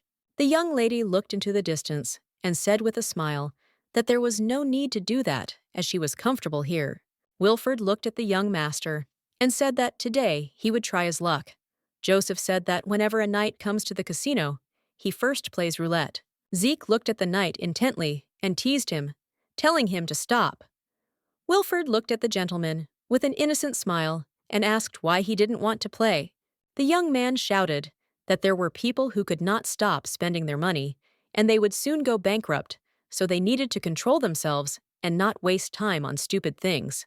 The young lady in turn looked sideways into the distance and froze for a moment. A moment later, she said with a joyful smile that she wanted to try. The young man was surprised and at the same time puzzled by his sister's action. Wilfred looked at the young lady closely and gave her a brief outline of the rules, and he also said that the dealer had to spin the wheel during the game. She realized that winning was only possible by pure chance. Zeke looked at his sister worriedly and asked if she was really going to play such games. The young lady said that she had gone too far and could not leave empty-handed.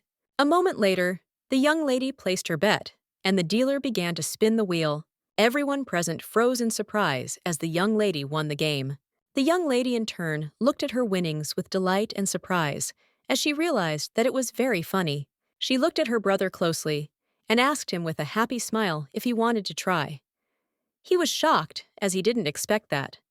She smiled and handed him some chips for his first time, but she said that if he didn't want to play before he could just exchange them. A moment later, the young lady said with a happy smile that she would like to play other games too. With lightning speed, she rushed into the hall. Zeke and Joseph were alarmed by her behavior. The young men only looked at each other with a joyful grin, and a moment later, they called out to the young lady to wait for them. Raina looked at the young lady with a happy smile and said that it seemed like beginner's luck. She asked the lady when she exchanged the chips for money what she would spend it on. Joseph looked closely at the young lady and said that she should not be fooled, because in this way they wanted to eat at her expense. The young lady in turn froze for a moment, for she knew that it had been fun, and she would like to come to the casino again with everyone. She smiled and said that she agreed, because it was already late and they could all eat together. Raina smiled and asked the lady if they could eat expensive delicacies. Wilfred frowned for a moment. Zeke looked at him in surprise and asked why he looked so serious now.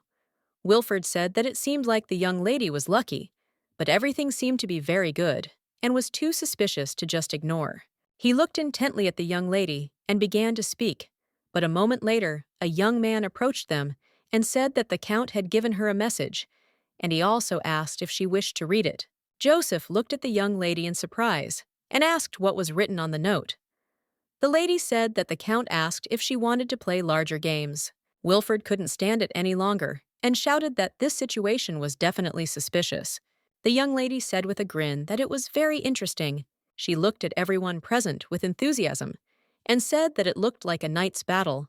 She handed over a note and said that she was asking for forgiveness, but she did not plan to leave a huge amount of money, so she was returning home. She looked at the young man with a grin and asked him to tell the Count that she was only ready to play small games. The young man looked askance at the young lady. He looked at her intently, with a smirk on his face, as she seemed to him to be a very interesting person. Joseph looked at the young lady with concern, for he was worried. She smiled and said that he need not worry, for she would be betting modest amounts, not huge amounts. And since they needed enough money for food, she could not bet all her money and lose it. She really wanted to give them as much good food as possible. Kira took a few chips and wondered if what she took would be enough. Reina looked at the young lady in surprise and asked with a smile if she was really going to buy them food with the money she won. The young lady smiled and said that was not true. She would put what she took and spend the rest on food. Reina was shocked by her statement. The young lady looked at the knight in surprise and asked if there was any problem. They looked at the young lady in surprise and wondered if they were really going to eat gold dust since the amount was huge. The man looked intently at the visitors and said with a smile that he would take them to the count. The young lady looked at her friends with a smile and slowly followed the young man. A moment later, they walked over to the count, who greeted them with a smile. The man looked closely at the young lady and asked if this was her first time in a casino. The count smiled and said that he had been watching her and that she seemed to be very lucky. The man smiled and told the count that now he had to worry about it. The count smiled and said that the flower of the casino was poker. He asked the young lady if she would like to play another game. She sighed heavily and said that she didn't know much about it, so he could do as he wanted. The count smiled and said that since it was the first game, he would not bet. She smiled and said that she would do the same as he did. A moment later, the cards were dealt to them, and the young lady looked closely at hers. The count looked at the young lady with a sly smile and said that he had a straight. The young lady looked at him in bewilderment, not understanding what he was talking about. The young men looked at the young lady in surprise and shouted with delight that she had a full house. She froze for a moment, as she did not understand what they were talking about. The young man looked at the young lady with a smile and said that she really had good luck. Kira was confused, as she didn't understand how she won. The count looked at the young lady with a smirk and said that it turned out he shouldn't be soft on her just because she was a young lady. A moment later, the count said with joy and a grin that this time he had won. He looked at her intently and said he was very sorry, but he didn't know what she could do. He looked at the young lady intently. She froze for a moment as she felt that he was a strong opponent.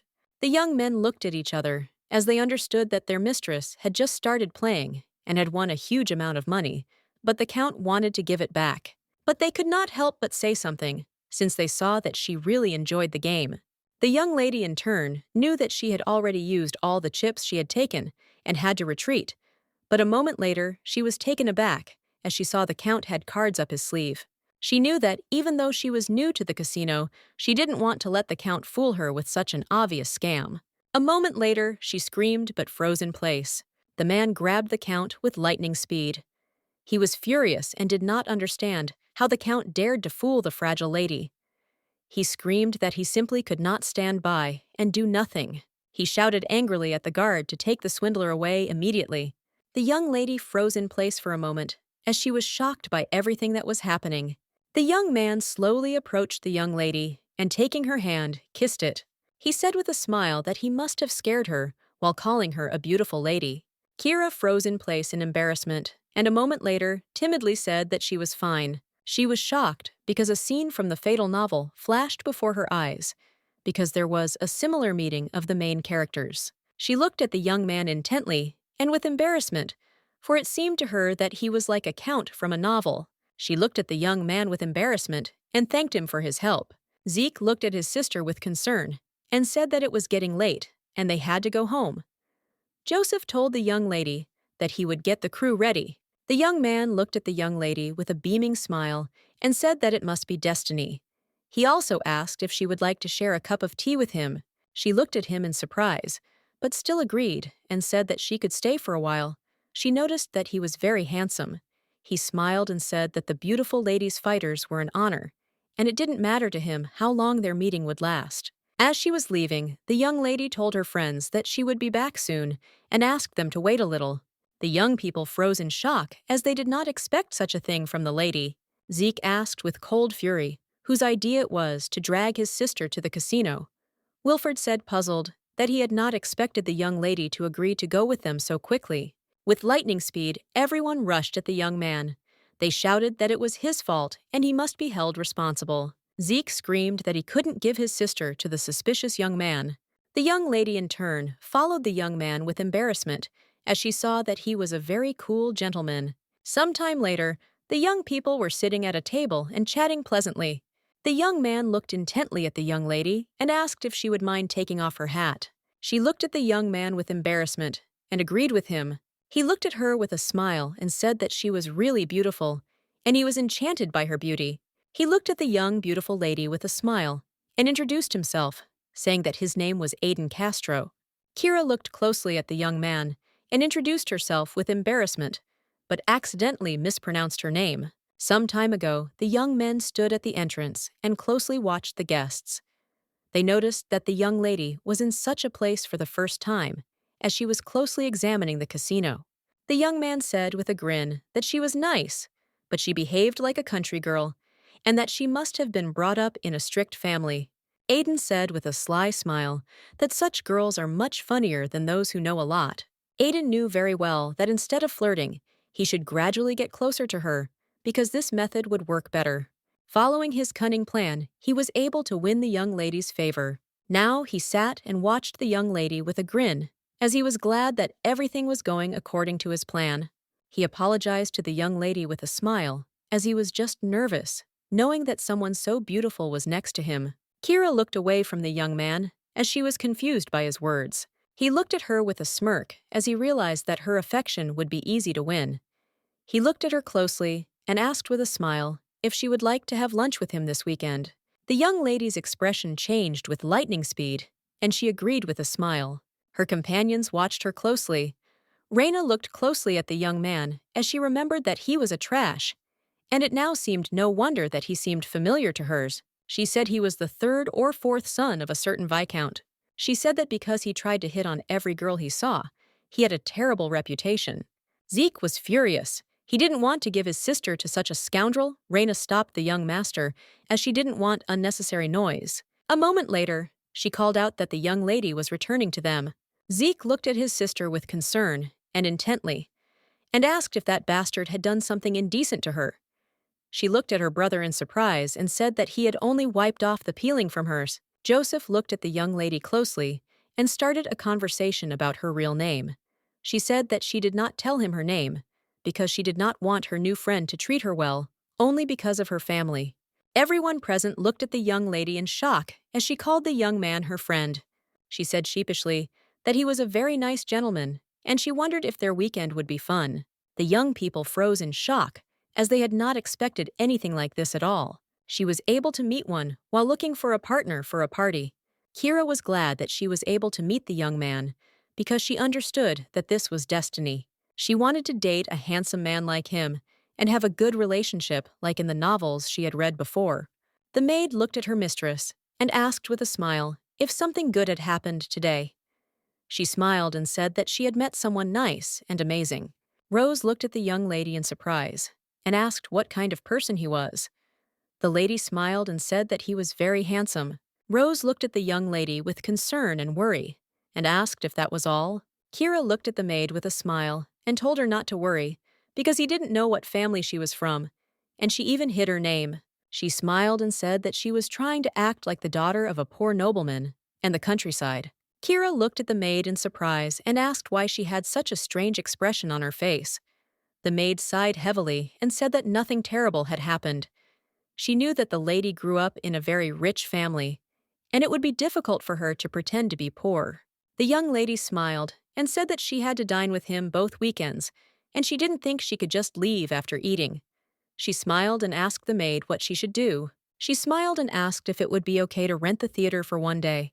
The maid looked at the young lady with alarm and sighed heavily, saying that the poor nobleman would not have had enough money to rent the entire theater. She looked at the maid in surprise and asked what normal people do when they arrange a meeting. Rose said that couples who don't have enough money usually ride carriages or airships to see the capital commoners also use this transportation. She told the lady that it might be inconvenient for her and asked if she really agreed with it.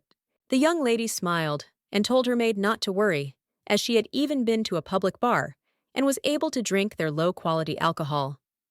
She thought for a moment, as she knew that a date in the air was very romantic. She knew it would be crowded, and it would be better if they could ride just the two of them. She thought for a moment and realized that she should rent the airship for the whole day.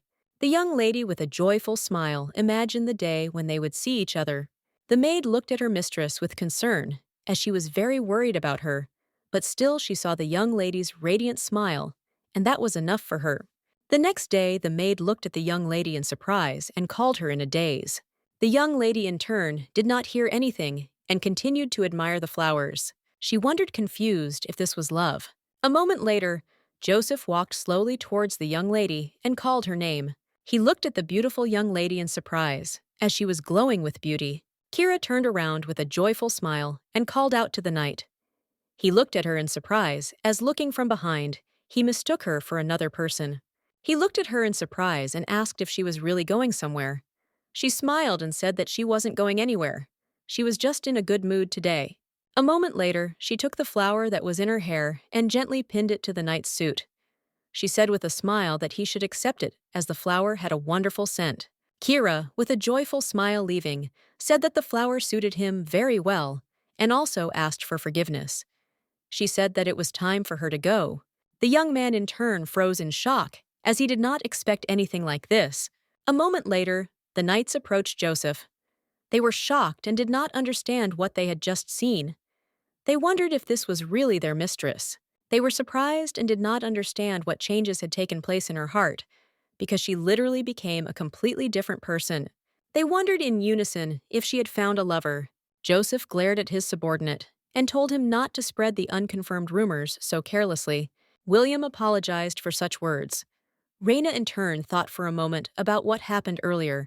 She looked at everyone present and said that she was very interested in how much fun her date would be. Joseph told his subordinate that she had previously spoken badly about the young man because she herself had said that he had a reputation as a womanizer. She said it was all true, and she heard that if a young lady wanted to avoid a bad stigma before her wedding, she shouldn't get involved with such trash. For a moment, there was dead silence between them. They were taken aback because they knew that they had to prevent such meetings, no matter what. They wanted to know the time and place where their meeting would take place. Sometime later, the young lady came to her date. Earlier, the maid said young lady that poor noble ladies do not wear expensive clothes and jewelry. The young lady sighed heavily and drooped because she wanted to be the most beautiful for her partner. A moment later, she heard her friend's voice. He looked at her intently, as if he knew she had heard him. The young lady turned around and looked at the young man with a radiant smile. With the speed of lightning, she flew to him, and with a smile asked how long he had been waiting for her. Aiden was taken aback and looked at her in surprise, as he was confused because he was ready to swear that she was further than him. But the young lady in turn did not answer anything because she used the mana of travel. He wondered if he had been taking too many drugs lately, and his hallucinations were still going strong. He smiled and said that he hadn't been waiting long for her since he had just arrived. He looked at the young lady with a smile and asked what it mattered, even if he had waited for her for a long time. He slowly took her hand and kissed it tenderly. Aiden looked at the young lady with a beaming smile and said that it was a pleasure for a gentleman to wait for such a beautiful lady like her. The young lady in turn froze in place with embarrassment, as she did not expect anything like this. They stood by the fountain for a while, looking at each other. At the same time, spectators were watching them closely.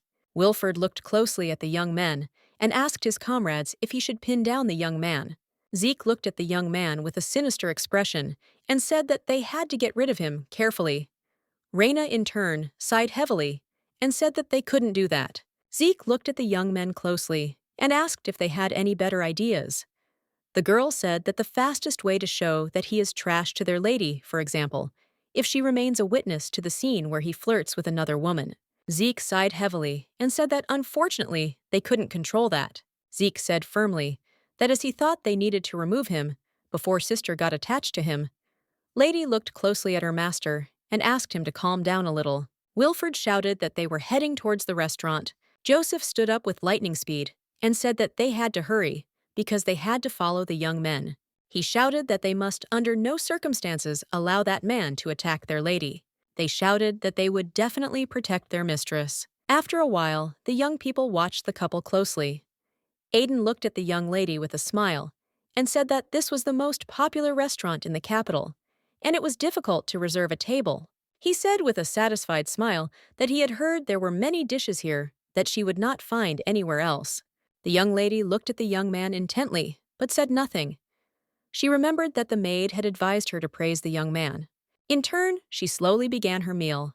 The young lady looked at the young man intently and said tensely that the dish was very tasty and that it was the first time she had had something like this. The young man looked at her with puzzlement, but did not answer, as he was surprised by her reaction. Aiden looked at the young lady with a timid smile and asked if that was really the case since she didn't seem happy. The young lady coldly replied that that was exactly the case. She looked at the young man intently and asked when else she could visit a place like this. Aiden looked at the young lady with a puzzled expression as he found her behavior very suspicious.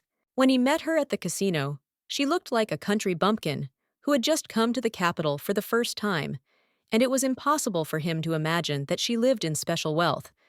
But in turn, he wondered why her behavior and attitude towards commoners seemed so natural. He looked closely at the young lady, and as he wondered who she really was, Kiera looked away from the young man and asked the following Wednesday if he could spare some of his time for her. The young man smiled and said that unfortunately he had plans for that day because he already had to take care of another girl. He looked at the young lady intently and said with a gentle smile that he had a book meeting with old friends, so he couldn't postpone it. But he still wanted to meet her again next time. Kiera looked at him intently and said that if he already had plans, then there was nothing to be done about it. He looked at the young lady with a gentle smile and said that today was hers alone. A moment later, he gently touched her hand and with a smile asked if there was a place she would like to visit after the meal. The young lady looked at the young man intently and said with a joyful smile that she would like to inspect such an egg on the airship. The young man in turn was not eager to do such a thing. He smiled and said that they had a certain schedule, and besides, the station was far from the restaurant. Kiera looked at him with a happy smile and said that she told them to pick them up so everything was okay. The young man was taken aback by surprise and asked what she was talking about. He looked at her with a smile and said that she was very funny. She smiled and said that she was not joking because she had already rented it. A moment later, they heard a noise outside the window. The young lady said with a smile that they had arrived a little earlier than she expected. The young man froze in surprise for a moment. She smiled and said that she thought that the road to the station would be quite long, so she invited them here. The young man was shocked by everything that was happening because he did not expect this. Kiera, with a joyful smile, pulled the young man towards her and asked if he was coming with her. Aiden was shocked and did not understand what was going on at all. He was puzzled because he knew that at first her manners seemed very unusual to him, but now she had ordered an entire airship. He was puzzled and did not understand how much money was needed to rent a royal airship. He knew that a simple nobleman could not rent an airship. He wondered if she belonged to the imperial family. The young lady looked at her companion intently and asked with a smile if everything was all right. He was taken aback and threw his thoughts away. She smiled and said that if he was worried about the other people and their flight, he shouldn't worry because they were told that the airship would be temporarily undergoing repairs. The young man looked at the young lady with puzzlement and wondered how influential she had to be to say such a thing. She looked at him in surprise and asked if he was feeling unwell because she noticed that he had turned pale. Aiden was taken aback and said with a smile that he hadn't climbed so high for a long time, so he was a little scared. Kiera looked at the young man with a gentle smile as she saw that he was very cute. She smiled and said that he didn't need to worry because if something dangerous happened, she would protect him. He smiled and agreed with her. He understood that no matter how he had to get away from her. At the same time, the young people were watching the couple closely. It was the first time they saw both young ladies smiling like that. Joseph looked at the young lady in surprise and intently, as it was the first time he had seen her from such a side. At the same time, Kiera did not notice anyone around and was happy about the date. Joseph was furious. He didn't understand what was happening and why he felt such feelings. Raina screamed that she couldn't take it anymore, so they all had to get together. She looked at the young men closely and told them to listen carefully, as next week at the banquet, they must make sure that the lady saw the whole nature of the young man, as he would certainly flirt with other women given his nature. They spent some time planning their course of action. Joseph looked at the young men closely and said that he would certainly do everything. Raina looked at the young men closely and said that they must successfully complete the plan no matter what. Some time later, the young lady was leisurely returning home. She was a little upset because her companion said that he had plans, and so she could not go with him to the event. She wondered if she would have to go to the banquet alone. Joseph walked slowly up to the young lady and asked with a gentle smile if she had arrived safely. She looked at the young man with a smile and said that she had arrived safely and that today had been a very good day. Joseph looked at the young lady intently. He began to speak timidly as he was very nervous. She looked at him in bewilderment as she saw that he wanted to say something. A moment later, the young man was overcome with embarrassment and froze for a moment. Plucking up his courage, he looked at her closely and asked if she would go to the Marquis's party with him. Joseph looked away from the young lady and wondered if he had been too confident.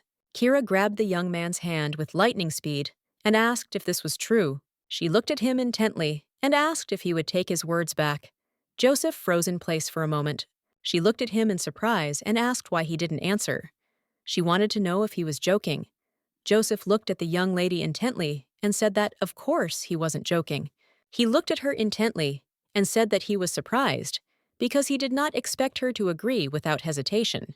The young lady was taken aback and wondered if she had really had to pretend to think about it.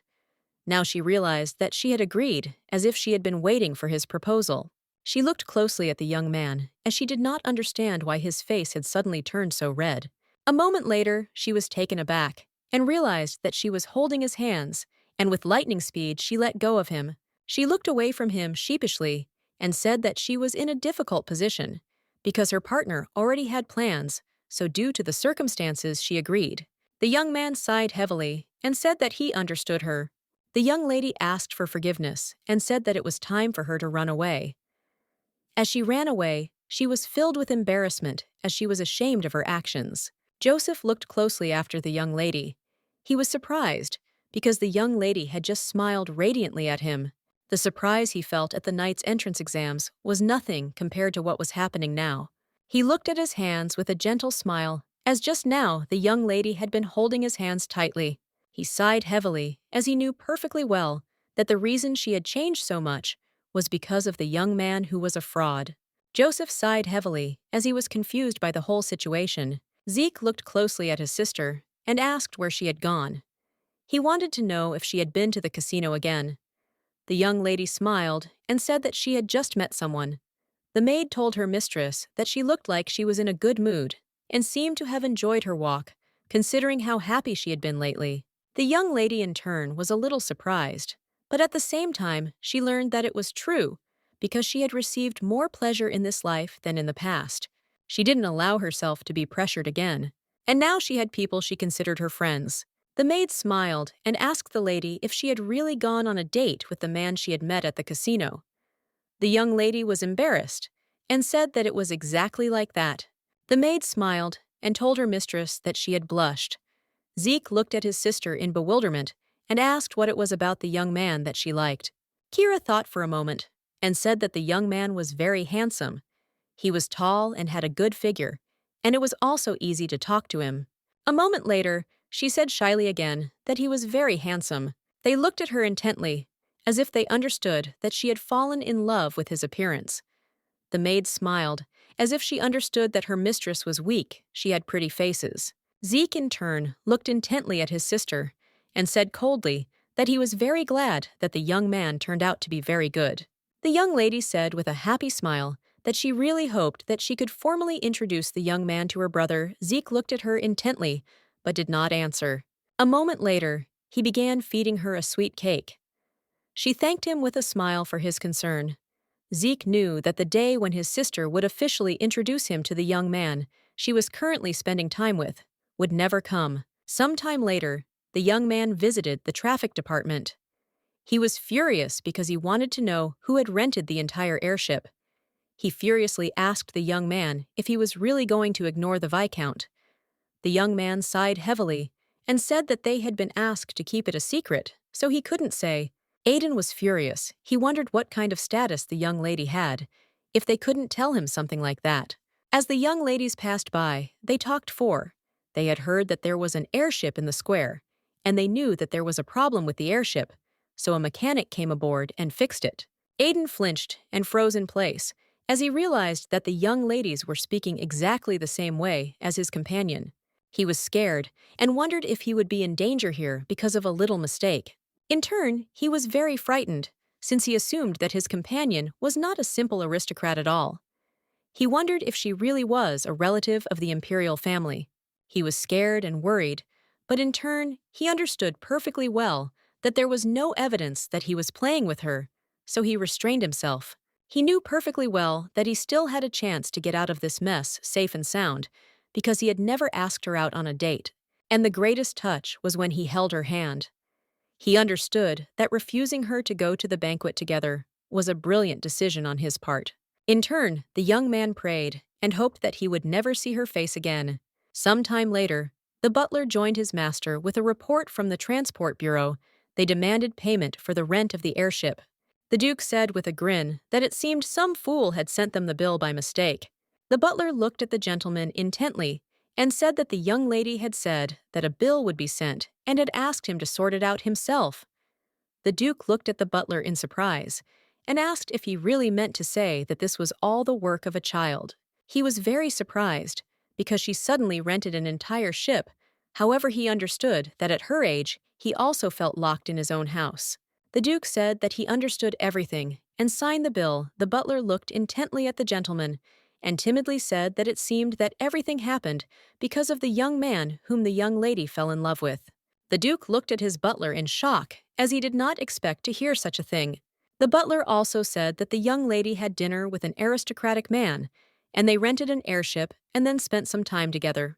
The Duke froze for a moment as he realized the reason why she was acting differently.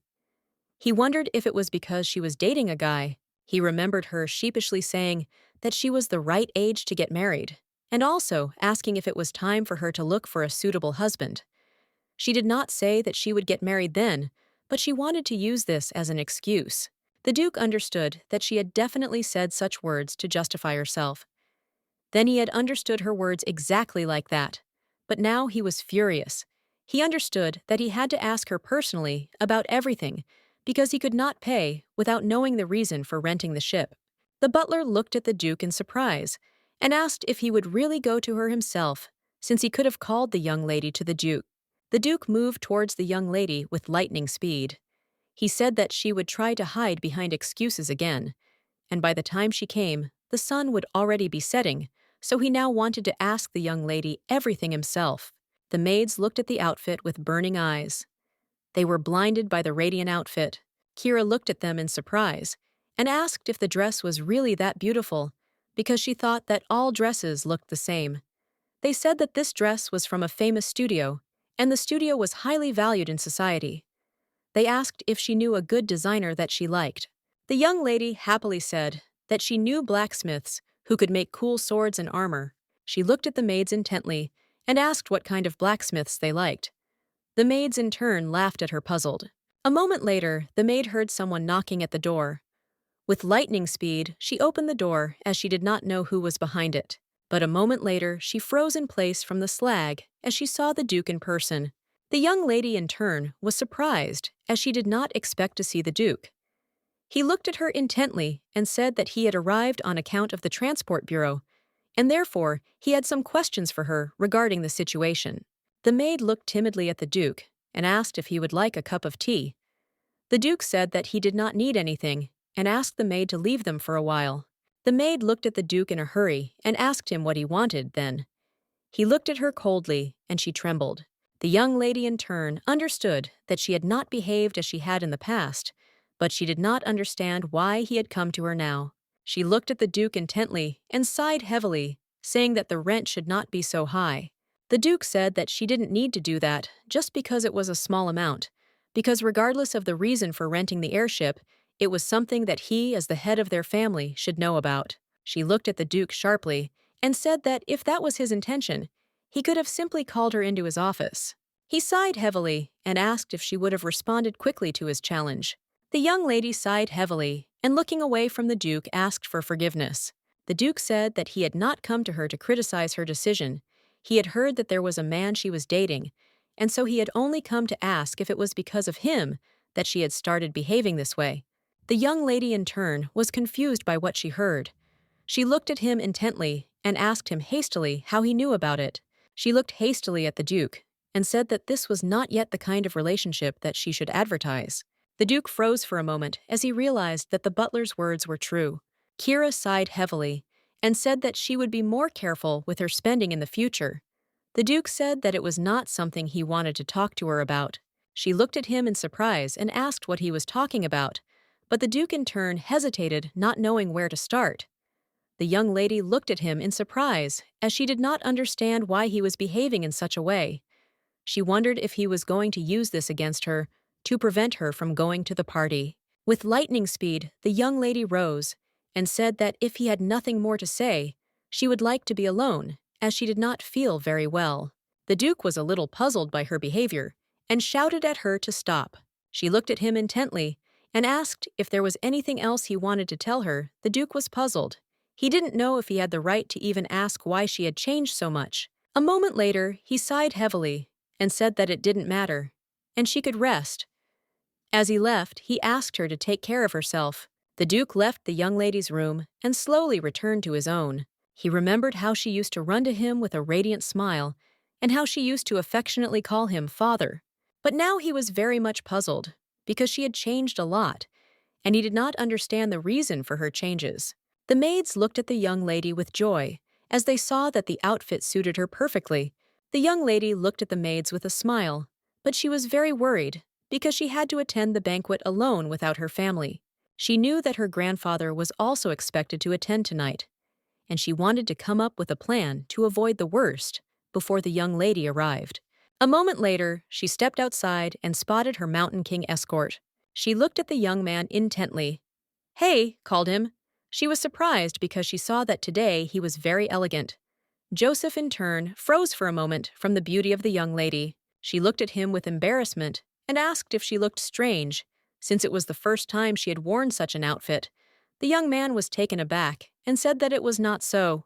He looked at her intently, and embarrassed, she said that she looked very aesthetically pleasing in this outfit. And for a second, he was speechless because she was so beautiful and that she outshone the goddess herself. The young lady looked at the young man with confusion, as she did not expect to hear such a thing.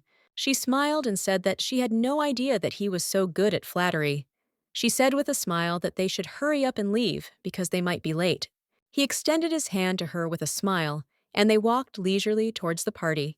Some time later, the young people arrived at the estate, but everyone present was surprised, as they did not expect the young lady to be present at such an evening. The Franks invited the young lady, but did not expect her to actually come. A moment later, young people slowly entered the hall. Joseph looked intently at the young lady, not taking his gaze off her. The madam looked closely at the young lady and said with a smile that they had not seen each other for a long time, and also asked how she had lived all this time. Kira looked at the madam with confusion, as she didn't know who they were, but she felt like she had seen them somewhere. She looked at them closely and said with a smile that she was fine, and also asked how they were doing. Madame smiled and thanked the young lady for coming to their party today. A moment later, there was a dead silence between them. Kira was shocked and confused because she didn't know what she should say. Joseph looked at everyone present and said with a smile that my lady must be tired because she had not attended such events for a long time, so she could feel tired. He said that if she was dizzy, he could take her to the terrace. The young lady apologized, and they slowly walked to the terrace. Joseph looked closely at the young lady and asked if everything was okay. She smiled and thanked him for saving her. Joseph looked at the young lady and asked her anxiously if she wanted to go outside. Kira said that she didn't want to do that, and she would sit down nearby and have a little snack, since she had only been able to eat once today. Joseph smiled and said that in that case, he would bring her something to eat. She sighed heavily, as she also really wanted to spend time with someone and talk to other people. She glanced sideways at the young ladies who were sitting nearby. She looked at them intently, as she wanted to spend time like they did. The young lady noticed that they were having a good time. At the same time, the young ladies entered into casual conversation. Kira in turn overheard their conversation. She knew that their family also had the tears of the goddess. However, if she interfered, she would ruin it for them. She sighed heavily since she came to the holiday to have fun. A moment later, the young lady froze for a moment as she felt someone's gaze on her. But after a few seconds, she screamed and everyone looked at her alarmed. The young lady looked at her friend in surprise and asked if it had happened to her again, as she screamed as if she had seen a ghost. She turned around and looked intently at the young lady. All the ladies screamed as they saw Kira's cold gaze. They approached the young lady and asked for forgiveness, because they did not know that she was resting, and unfortunately, they dared to make a noise. They asked her to rest and said that they would not disturb her. The young girls left in a flash. Kira was shocked because she didn't have time to say anything and only shouted after them that they could continue to make noise. She sighed heavily as she knew she wouldn't be able to start a conversation with anyone. A moment later, a young man approached her and informed her that the Marquis was looking for her. Kira, in turn, was a little surprised as she did not expect to meet her grandfather so quickly. She knew perfectly well that she had to tell Joseph that she was leaving, but unfortunately, she did not see him anywhere. A moment later, she told the young man to take her to the Marquis. The Marquis looked closely at his granddaughter and said with a smile that they had not seen each other for a long time. She looked at him intently and said she was very glad he was in good health. He smiled and said his heart felt the same. Kira looked at the Marquis intently and asked if he would listen to her.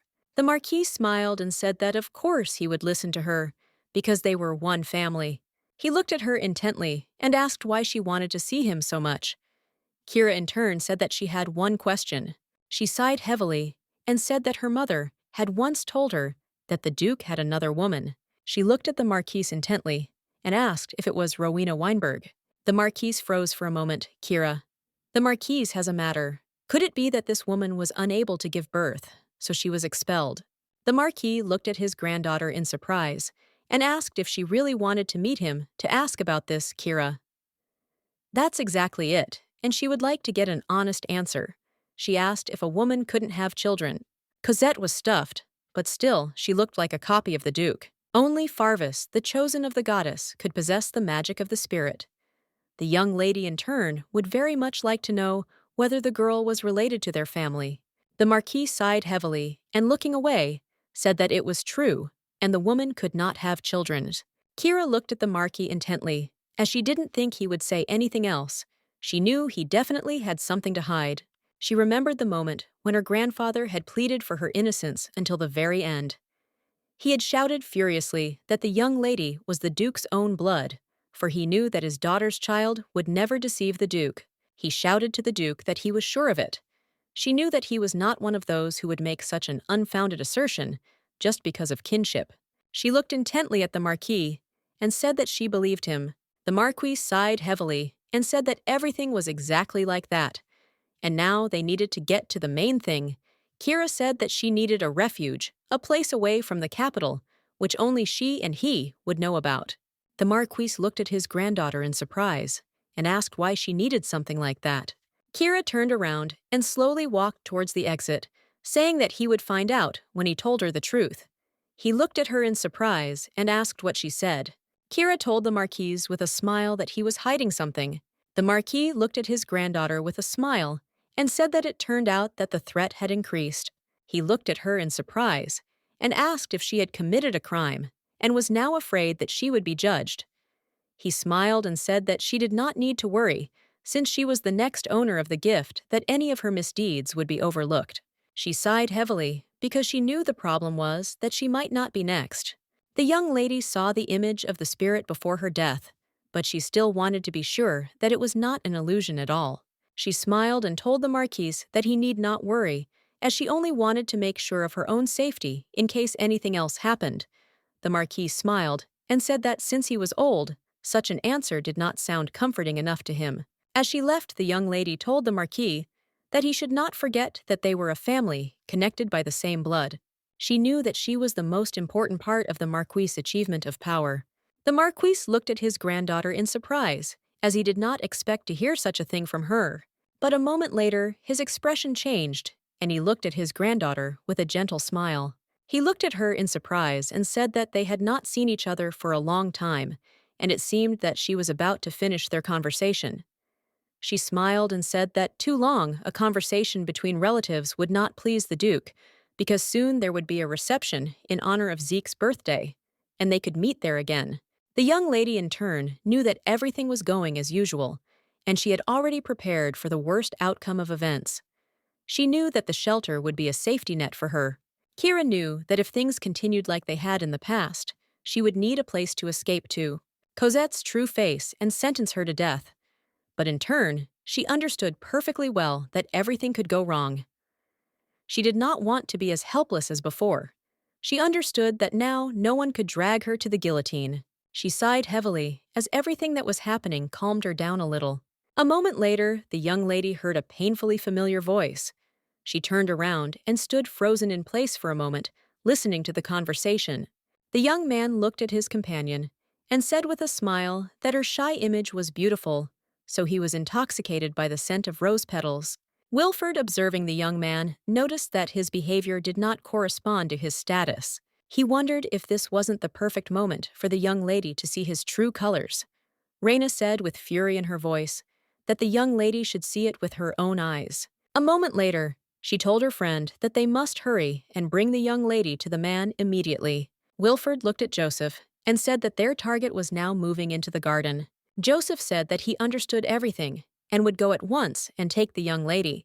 A moment later, Joseph came to the place where he had recently left the young lady. He was shocked because she was not there, and he did not understand where she had gone. With lightning speed, the young men ran around the estate in search of the young lady. Wilford anxiously shouted to the commander that now was the most opportune moment to expose the young man. But a moment later, they stopped and turned around because they heard a noise. They were surprised when they saw a young lady jumping from the terrace. They froze in surprise as they saw the lady's dark gaze. The Marquis looked at his granddaughter in surprise and asked in confusion where she was going, and he also wanted to know if she was hurt. But the young lady did not answer him. Joseph looked at Milady in surprise and called her, but she ignored him. In turn, the young lady was heading towards the young man, who was flirting with another. With the speed of lightning, she approached him and grabbed him by the clothes. Kira looked at the young man with cold fury and asked what he was doing here. Aiden was taken aback and froze in place in shock, as he did not expect to see a young lady at such an event. He did not understand how she got to the celebration. She looked at him with cold fury and asked if he hadn't told her earlier that he had a book club meeting. The young man froze for a moment, not knowing what to answer. She angrily asked why he didn't answer her question. Aiden screamed and asked her to let him go first. Wilford glanced sideways at his friend and asked what was going on here. Raina said with a smile that fortunately this was a very good arrangement. A moment later, the young lady casually threw the young man to the ground, and he fell with a thud. He was shocked and did not understand where a woman could get so much strength from. The lady looked at her companion with concern and asked if everything was okay with him.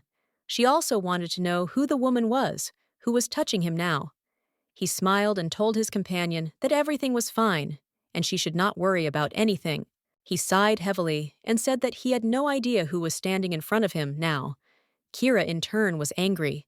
She did not expect to hear anything like that from him. She attacked the young man with cold fury, but fortunately, she was stopped by the knights. Raina screamed at the princess to come to her senses, because ordinary people might be weaker than she thought. Wilford screamed anxiously at the princess that if she hit him as hard as she could, he would die. The young lady screamed furiously that she only wanted to hear his justification. She looked at him angrily and said that he would still have to convince her. The young man, in turn, stood dumbfounded on the spot, wondering if they had just called her a princess. He knew very well that there were 4 princesses in their country. Among them, there was a princess whose appearance he did not know. Precious spirit-controlling child Kira Farvis. He sighed heavily as he realized that he was in terrible trouble. A moment later, he looked away from her and said that not knowing what she wanted from him, everyone present was shocked by his behavior. She looked at her in surprise and asked what he was talking about. She said that his meeting was cancelled, so he simply accepted the invitation from the Marquis's wife. He looked at her with cold fury and shouted that in the end he had fooled the lady, but he was shocked at the power with which she bossed people around. Kira looked at the young lady closely and asked who she was to him. Aiden sighed heavily and said that she was his partner. Kira said that the young lady did not look like a simple importer. He looked at the princess in surprise and said that she spoke as if she were his lover. He looked at the princess intently and with a grin said that they had one dinner together, but if anyone heard her, they might misunderstand her words. The young lady looked at the young man in shock and asked if he had really said that they had only had dinner together. Even though she had never been in a relationship before, she knew they were on a date and not a casual dinner. It was shocked and did not understand how he could be so impudent and pretend to be innocent. Kira in turn flared up with rage and anger. Reina looked at the princess intently and said that she thought beating him up a little wouldn't be such a bad idea. Kira looked at the young man with eyes full of rage because she knew that everything was right and a blow would be the best answer. The young man was taken aback and shouted to the princess to stop and wait. He was in shock and begged someone to help him, but it was all in vain as the young lady was heading towards him with a furious fist. With the speed of lightning, she dealt him a furious blow across the face. The young man fell to the ground with a thud unconscious. Reina looked at the young man closely and asked if he would die here if they just left him alone. Joseph sighed heavily and said that he would take care of it. He knew he had to take care of the princess first. Joseph slowly walked up to the princess and called her. The young lady said with tears in her eyes that she had left her shoes on the terrace. He was surprised and looked at her intently without saying a word. Reina shouted that she would bring it immediately. They shouted that they would return to her immediately. Joseph looked at the princess intently and asked if she wanted to go back. The young lady screamed with tears in her eyes that she hated this the most. She cried out in tears that she wanted to have fun and enjoy herself before going home, but she couldn't go home depressed over some piece of trash. She knew it was right, and she couldn't ruin this day because of some jerk. She knew that slapping him across his pretty face was a good idea. She looked intently at the young man who was lying on the ground with a distorted face and cursed him in every possible way. She sighed heavily as she was trying very hard to be nice. She flared up with rage as she wanted to beat him harder. A moment later, the princess was informed that her shoes had been brought. Joseph looked closely at the princess and slowly put her shoes on. Joseph, looking at the princess, asked if she was better. Wiping away her tears, she said that she was already much better. Joseph looked the princess in the eye and said that she did not need to be sad because she was just a little unlucky. He took his gaze away from her and said that he was sure she would still have a good relationship. She was silent for a moment, but still agreed with him. He extended his hand to her with a smile and said that the reception was not over yet. He smiled a gentle smile and asked if she would like to dance with him. The young lady in turn froze for a moment as she did not expect such a thing. Kira bowed to her partner and said with a smile that she hadn't danced for a long time, so she might step on his foot. He smiled and said that everything would be fine. She was surprised, looked at him and asked if it was true. He smiled and said it was. He asked if it would hurt more than the princess's blow during the battle. The young lady looked at her companion with a radiant smile as she was touched by his words, but still said that perhaps it would be so. A moment later, they began to whirl in a dance. She looked closely at the young man as she noticed that he was very handsome. Joseph looked away from the young lady, not understanding why she was staring at him so intently. A moment later, their eyes suddenly met.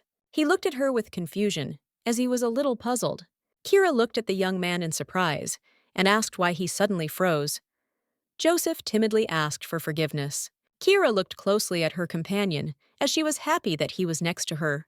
The next day, she thought about everything that had happened to her in the evening, because at the reception, she had met her grandfather and resolved the asylum issues. She understood perfectly well that she had already prepared in advance for the meeting with the young lady. But she was puzzled because in the end, she was never able to have a proper conversation with her peers. Unfortunately, her first love turned out to be a loser. She knew that this situation was not that different from the past. Zeke's birthday, the lady smiled and told the young princess that she had seen her once before at a reception. Kira froze for a moment as she didn't know what to answer the girl. The lady smiled and said that it was quite a long time ago, and therefore she might not remember her. The young lady smiled and introduced herself. She said her name was Daphne Shore, and she was the second daughter of the Shore family. Kira Probko apologized to the young lady for not recognizing her and also thanked her for her help. Daphne. with a smile told the young lady that now she had to choose a dessert, and that would be it. The lady with a smile said, "What desserts were popular in the whole society lately?" Kira sighed, as she didn't even know about such a thing. She was confused, as she really didn't know anything about fashion. Daphne looked at the young lady closely and said that her expression was very gloomy. She asked if the young lady was worried about something. Kira sighed and said that it wasn't like that. Unfortunately, she couldn't say that her lack of fashion knowledge and lack of friends bothered her. She was angry with herself because recently she had promised to be sincere. Kira wanted to throw away all arrogance. She looked away from the young lady and asked what society thought of her. She sighed heavily and said that she was not very knowledgeable about fashion and had no friends at all. Daphne looked at the young lady intently and said that it was simply impossible. She smiled and said that, in fact, yesterday at the reception of the Viscountess, she was not able to exchange a word with her other ladies, because in the banquet hall everyone kept their own company, so it is not surprising that it was difficult for her. Daphne said that if the young lady really wanted to make friends, then she would do well to attend the tea party. Daphne said with a smile that this time they were organizing a reception for His Majesty. She smiled and asked the young lady if she would like to attend the reception with her. Kira agreed to this proposal with lightning speed. Daphne looked at the young lady with a smile, but she realized that the princess was truly lonely. She realized that not all of the daughters of dukes are good at communication. Kira sighed heavily and said that she had no idea what to talk about at such receptions. Daphne, looking at the princess with a smile, said that it was difficult to start a conversation without a specific topic, and often they only talked about fashion and style. The princess was puzzled by her words, not so much as she unfortunately knew nothing about fashion and style. Daphne looked at the princess with a smile and said that she did not need to worry, as she would tell her what was fashionable these days. Daphne, writing down all the information on a piece of paper, she said that you are a popular musician lately. Joshua Waitgo, she wrote down for the young princess all the musical works that he became famous for. Kira was surprised because the young lady was very well informed. Daphne said with a happy smile that she had previously been involved in organizing receptions for her older brother. But he was the kind of person who was above social nonsense, and she could do nothing about it. Kira looked at the young lady intently and said that she had heard something similar from her mother before. She knew that he was called an outstanding wizard, and so she wanted to ask him about time travel magic. She wondered if they could meet soon. The young lady said with a smile that her elder brother had dodged the tower, but the princess was doing her best to have fun.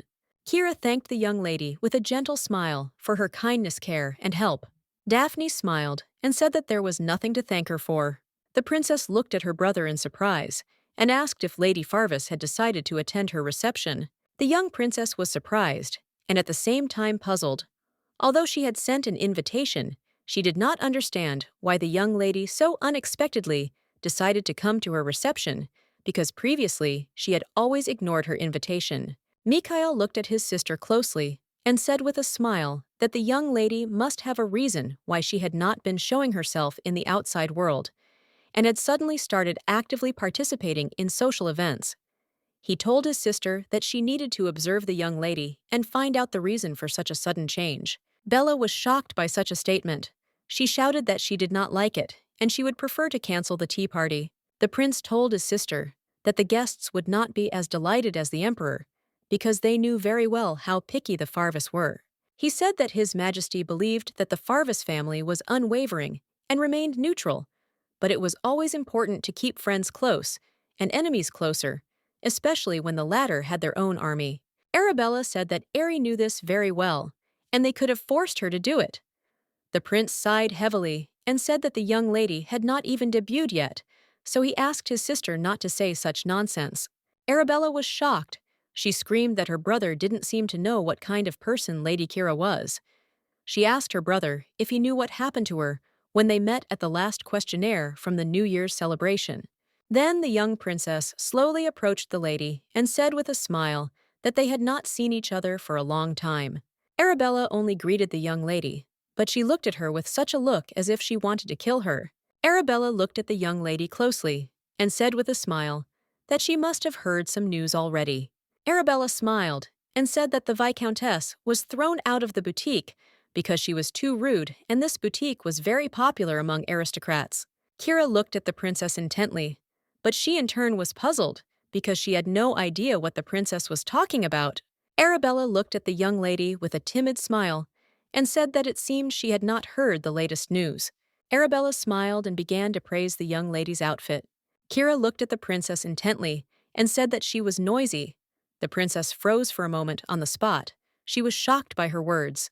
The princess was taken aback and wondered if the young lady had really said that she was making noise. Kira looked closely at the principal and said that today you were in the banquet hall was very noisy, but the princess did not listen to the young lady and tried to get away from her in a hurry. The princess was puzzled as she realized that the young lady was not at all interested in talking to her. The princess stood up abruptly and asked her brother angrily if the young lady had not ignored her. Then what had happened then? She knew very well that she was making fun of the imperial family, akin to blasphemy.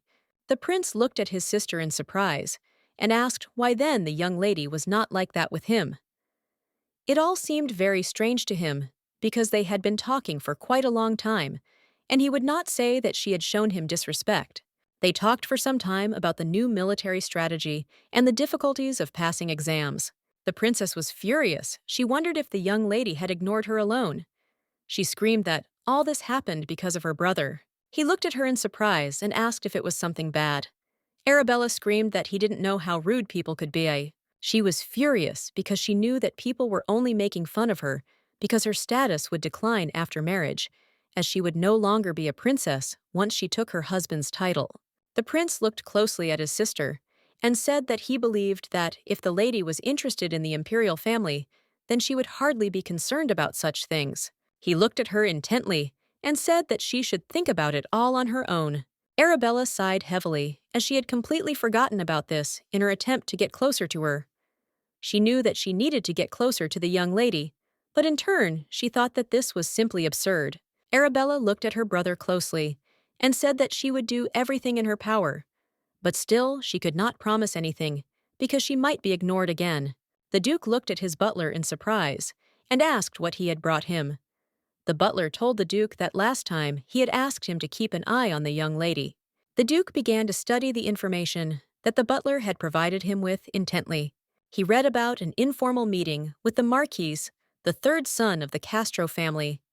Aiden Castro was beaten and abandoned. The Duke said mockingly that there was nothing special about it. The butler looked at the Duke intently and said that he had heard that she had met the Marquis on the terrace. The Duke sighed heavily and said that he had known in advance that they would be present at the banquet together. The butler looked at his master in surprise, as he assumed that he would want to find out everything in more detail. The butler looked closely at the master and said that the young lady accepted the invitation because Her Highness was soon arranging a tea party. The Duke looked at the butler in surprise and asked what he was talking about. The Duke believed that she began to show interest in society because of the young man. As far as he knew, at the banquet, she was out of sorts and broke up with him. He was puzzled because he was sure that everything would end after all.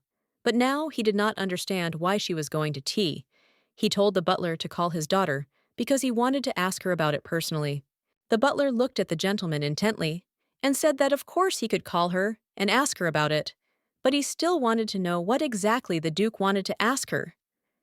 The Duke thought about the question for a moment. He sighed heavily, knowing that it would be best for him to return to this issue when she had no more excuses.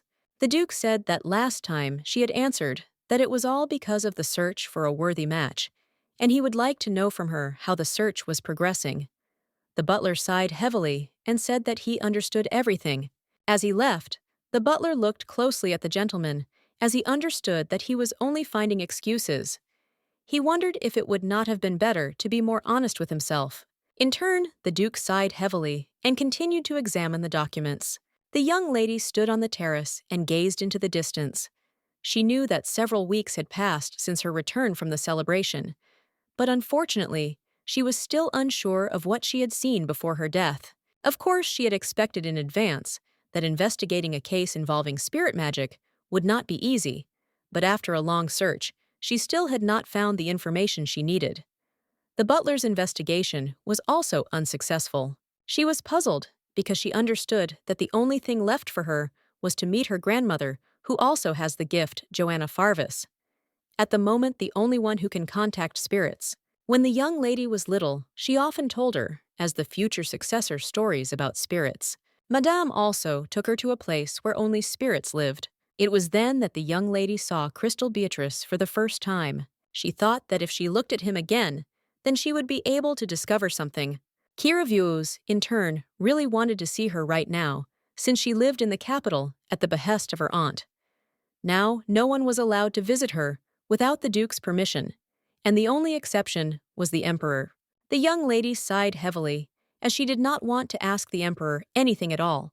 She looked at the butler in surprise and asked if something had happened. Robert looked closely at the young lady and said that the Duke was calling her to him because he was worried about her marriage. She looked at the butler in surprise, as she didn't expect to hear something like that. She couldn't believe how such a person could be worried. The butler said that it was also usual for her to respond to the invitation of the Marquis's wife. Moreover, she wanted to attend the princess's tea party. The young lady sighed heavily and said that she understood everything. She understood perfectly well that the Duke was only concerned about the neutrality of his own family, and he was not concerned about her at all.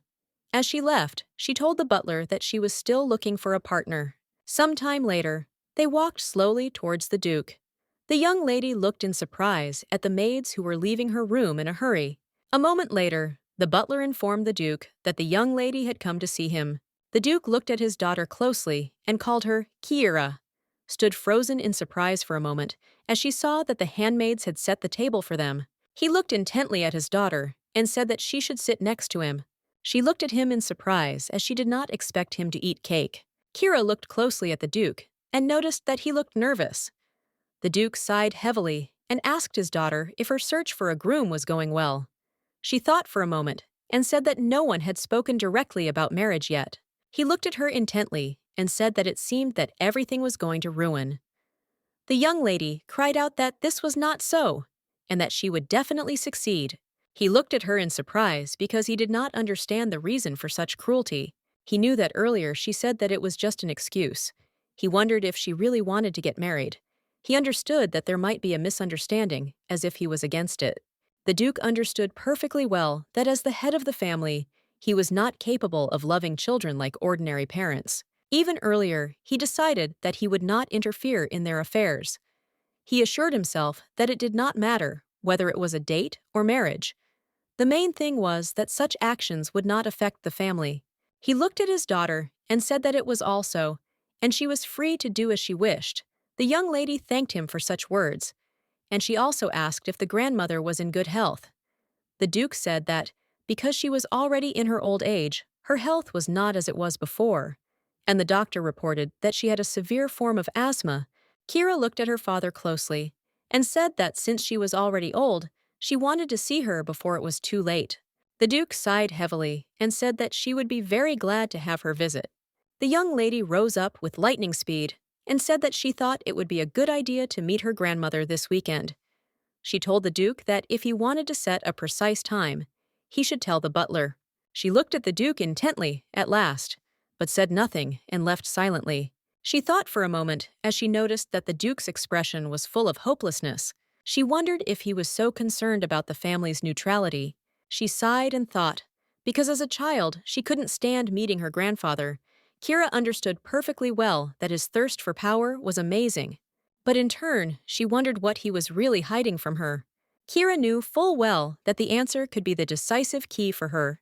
The maids whispered among themselves with a smile, because they had heard that they would have a special guest today.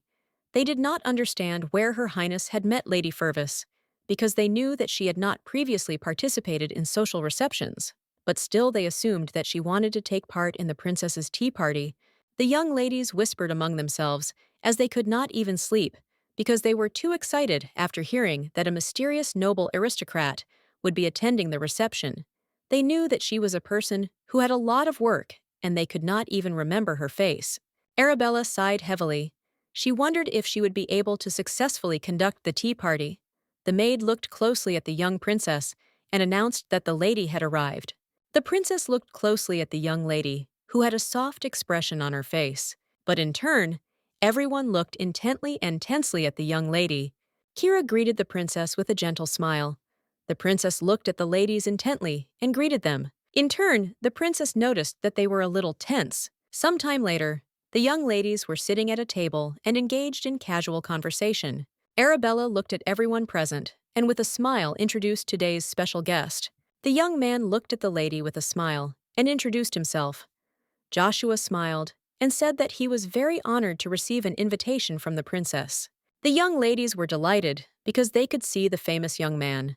Daphne quietly whispered to the young lady and told her who was in front of her now. The young man bowed with lightning speed and tenderly kissed the princess's hand. He smiled and said that he usually did not accept songs on request, but for such a beautiful princess, he made an exception. He smiled and said that he was very glad that today was the opening day of the tea party, and he had the chance to be her guest. He also said with a smile that he would do everything that the princess wished for. Kiira, while drinking her tea, thought that the young man was quite funny and easy to get along with. She knew that men were more honest and less serious. Arabella looked at the young lady intently and asked if there was any composition she would like to hear. The young lady in turn shuddered, not knowing what to answer. She nervously clutched the cheat sheet that her friend had written for her. A moment later, the young lady sighed heavily and said which composition she would like to hear. The young man smiled and said that it was just a coincidence, but her choice fell on his own composition.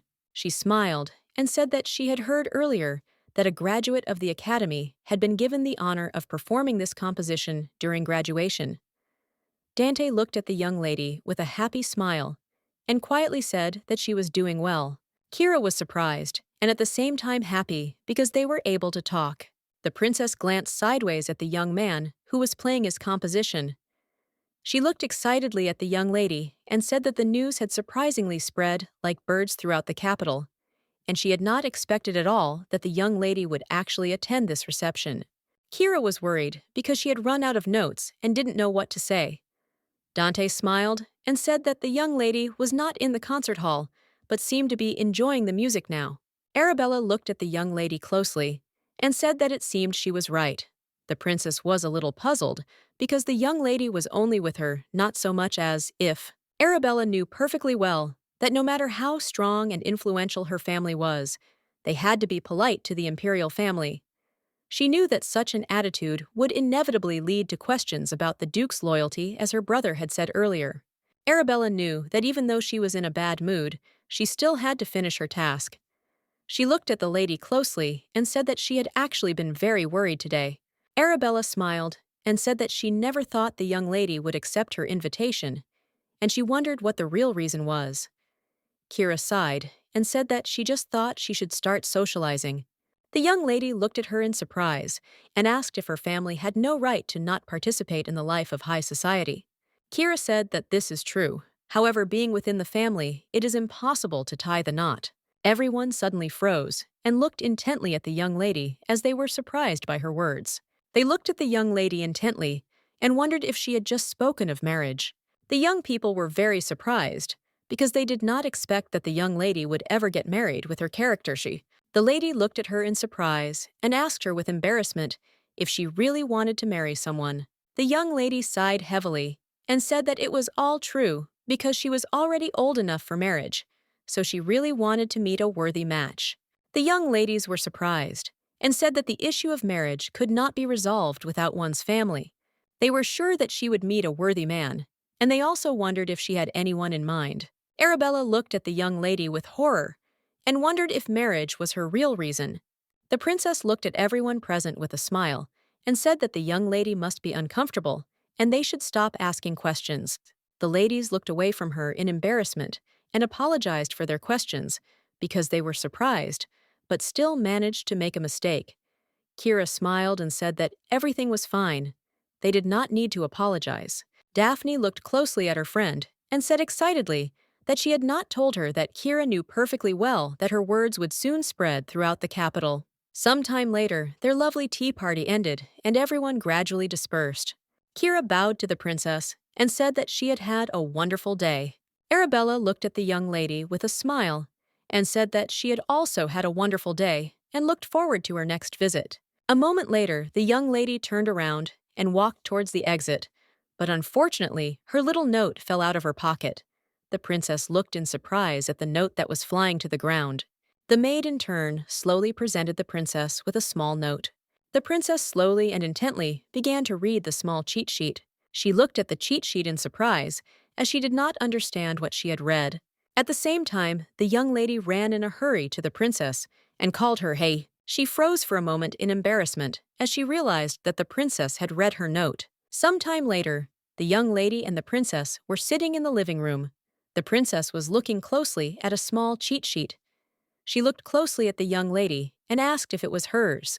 Arabella was surprised and did not understand why the young lady carried something like that with her. Arabella saw from the note that it was all about modern fashion and style, and it didn't seem like the kind of information one would be laughed at for. But she couldn't believe that the young lady carried such things with her. Kira looked at the floor in embarrassment and said that she was very afraid that she would not be able to make small talk. The princess froze in shock and wondered if these were her clues. The young lady said sheepishly that she was not so familiar with the topics of conversation among aristocrats. Arabella was surprised because she knew that the young lady was also a member of the nobility. Kira sighed heavily and asked how she could know what was popular these days if she was always in the castle. She sighed heavily and looked away from the princess in embarrassment. A moment later, she said that no matter who spoke to her, she often did not know what to answer. Arabella looked at the young lady and asked if she really didn't want to look uneducated. The young lady in turn blushed with shame. Arabella asked the young lady why she had accepted her invitation, since she knew that it would have been better to look for a groom at a ball than at a women's gathering. Arabella assumed there was another reason for her coming out. The young lady sighed heavily and quietly said that it was because she just wanted to make friends. Arabella choked because she did not expect to hear anything like that. She looked at the young lady in surprise and asked what she was even talking about. Kira said that, after the few banquets she had been to, she didn't want to be considered boring because she couldn't hold a conversation. After all, she understood that if everything continued like this, she would become the object of gossip. She sighed heavily and said that she did not want to be alone at the party. Kira said sheepishly that she actually really enjoyed today's tea party. The princess froze in shock, as she didn't expect to hear something like that. Kira smiled and said that whenever she saw the princess with her friends, she always wanted to join in, but she only watched from the sidelines because she was afraid that the atmosphere would immediately be ruined if she came. She said that she was very happy to talk with them today. Arabella was shocked and, rising abruptly, told the young lady that this was simply impossible. Arabella was furious because she knew that every time they encountered each other, the young lady looked at her with a murderous look. She was puzzled and did not understand why the young lady looked at her like that. Arabella shouted at the young lady that she must think about it if she had any conscience.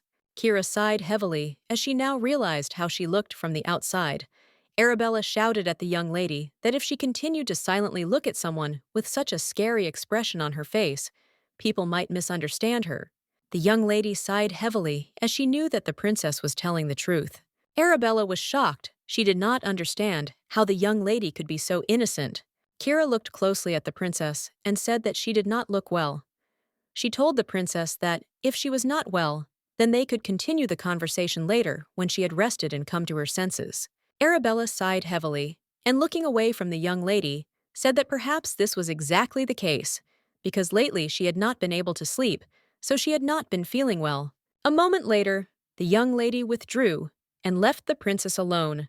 The princess was shocked by everything that had happened, and she felt very ashamed because she now realized that the young lady had not wanted to ignore her at all.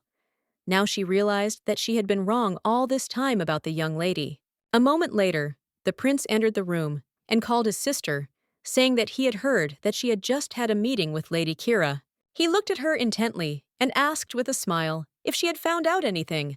Arabella sighed heavily and said that the young lady was currently looking for a groom.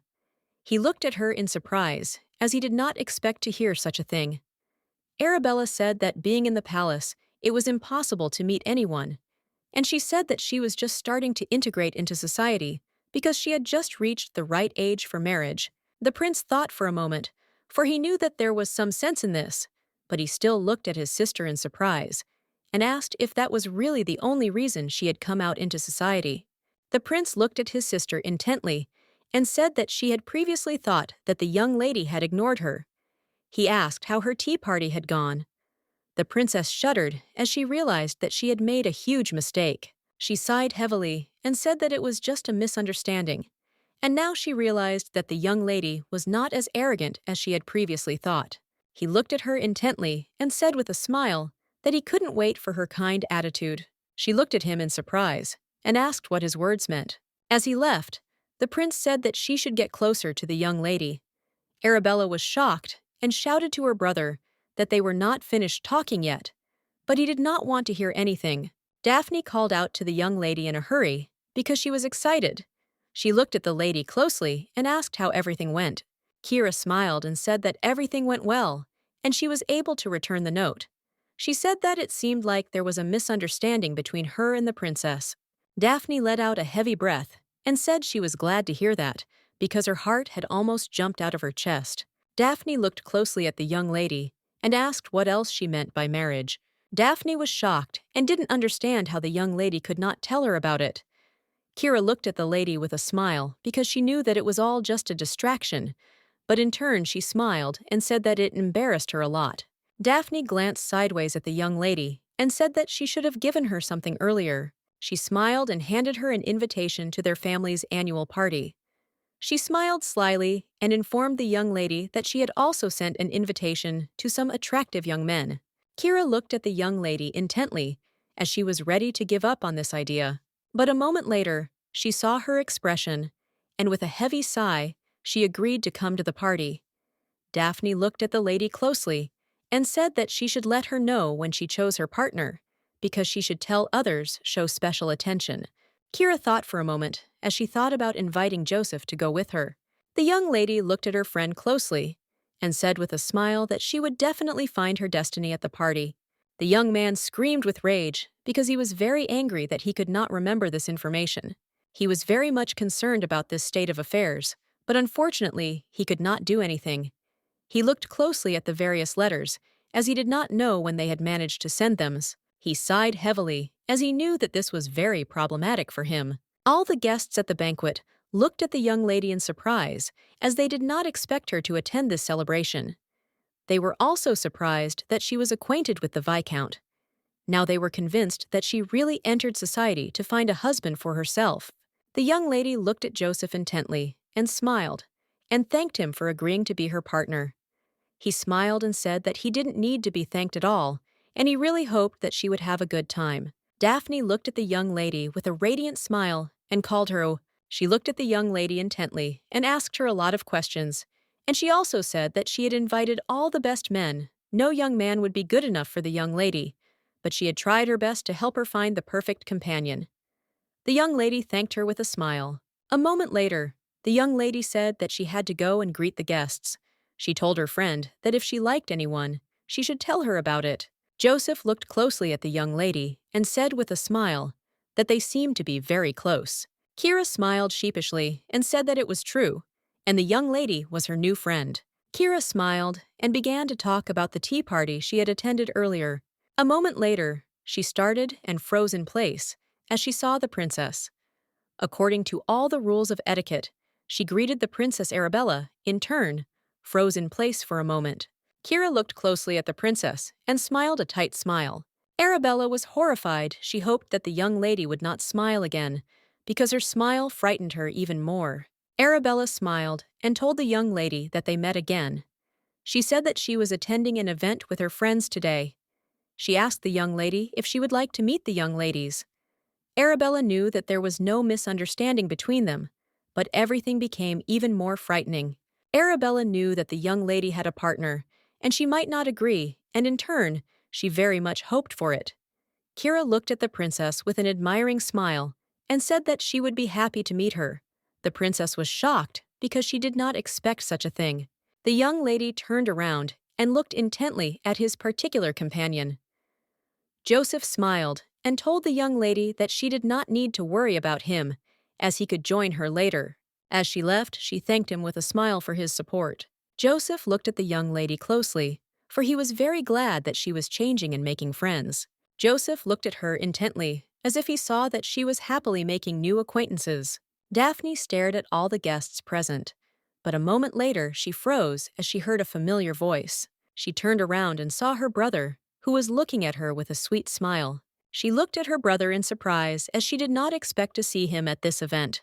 The young lady looked at her brother and informed him that it had been previously assumed that he would not be able to come because he was again sitting in his tower. She was surprised, not understanding what had happened, that he had decided to show up. He smiled and said that he was the eldest son. He said that it would be impolite on his part not to show himself in public, at least once. She looked at him intently and began to lecture him. The young man sighed heavily and looked away from her, as he was not in the mood to listen to her. He sighed heavily and turned around to say that he had heard the young lady had been at a party today. He wanted to know where Lady Kira had been. Daphne glanced sideways at her brother and pointed out where the young lady was now. She said he should look at the lady with black hair in a silver dress. He looked at her closely and said that she was very beautiful. Daphne smiled and asked who could be more beautiful than their lady. The young man in turn suddenly stopped and looked intently at the lady. Daphne looked at her brother in surprise and asked if something was wrong. Ares, without taking his eyes off the young lady, said that he was not sure, but it seemed to him that he had seen her somewhere. He sighed heavily and said with confidence that they had met somewhere. He said that he needed to confirm his feelings, so he rushed towards the young lady, but Daphne stopped him. Ares was a little puzzled by his sister's behavior because she irritated him. He used magic, and the young lady froze in place as if spellbound. He smiled and said that he had urgent business to attend to and asked if she would let him go. She sighed heavily and let him go. With the speed of lightning, the young man left his sister's company and went towards the lady, and Daphne stood and watched him as if spellbound. Eris walked up to the young lady with lightning speed, and with a grin quietly whispered in her ear that if she had already returned, then she needed to find him first. He looked at her intently and asked with a grin what she was doing here. The young lady turned around and looked at the young man in surprise. She was shocked because she didn't understand what he had just done.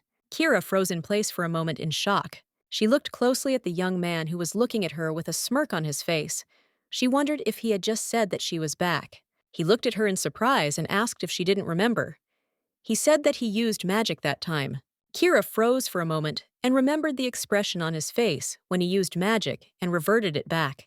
She unconsciously touched her throat as she felt pain throughout her body. The young man looked at her with a fierce grin and said that he was very glad that he had finally found her. They looked at each other in silence for a while. After a few seconds, he said with a grin that she was the one who returned. The young lady was taken aback and froze in shock as she did not expect to hear such a thing. She looked closely at his expressive gaze. Kira understood perfectly well that she had seen him before, and he was not one of the most pleasant on her life's path. She was puzzled because memories from her past life came flooding back to her, and the pain she had endured came flooding back to her, and she staggered from helplessness. Joseph looked at the young lady with concern and caught her and asked if she was okay. Eras in turn froze in place for a moment in shock. He said, puzzled, that he had not meant to scare her at all. Joseph, with the speed of lightning, covered the young lady with his body and shouted to the young man that the young lady was from the Farvis family, so he should carefully watch his manners. Ares looked closely at the young lady and with a gentle smile said that there was something he would like to hear from her. He said with a grin that she would also not mind listening to him. The young lady in turn shuddered at his words. Kira looked closely at her companion and said that she would now have a little chat with the young man. She asked Joseph to wait. Joseph in turn was shocked as he did not expect such a thing. He sighed heavily and told the young lady that he would be nearby if she needed help. As she was leaving, the young lady nervously told the young man that they should go to the restroom as they could not continue the conversation here. He looked at her with a smirk and said that he would do as she wished. A moment later, they were hurrying towards the restroom, but in the meantime, everyone was looking closely at the young people and whispering quietly. Some time later, they came to the restroom. Lady looked at him intently and asked if he had said earlier that she was back. The young man sighed heavily and said that everything was correct.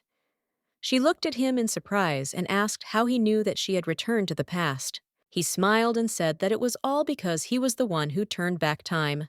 He looked at them intently and said that due to magic, she still had her memories. The young lady flinched, as she didn't expect to hear such a thing. She looked at him intently and asked why he did that. He sighed heavily and said that she should tell him about this.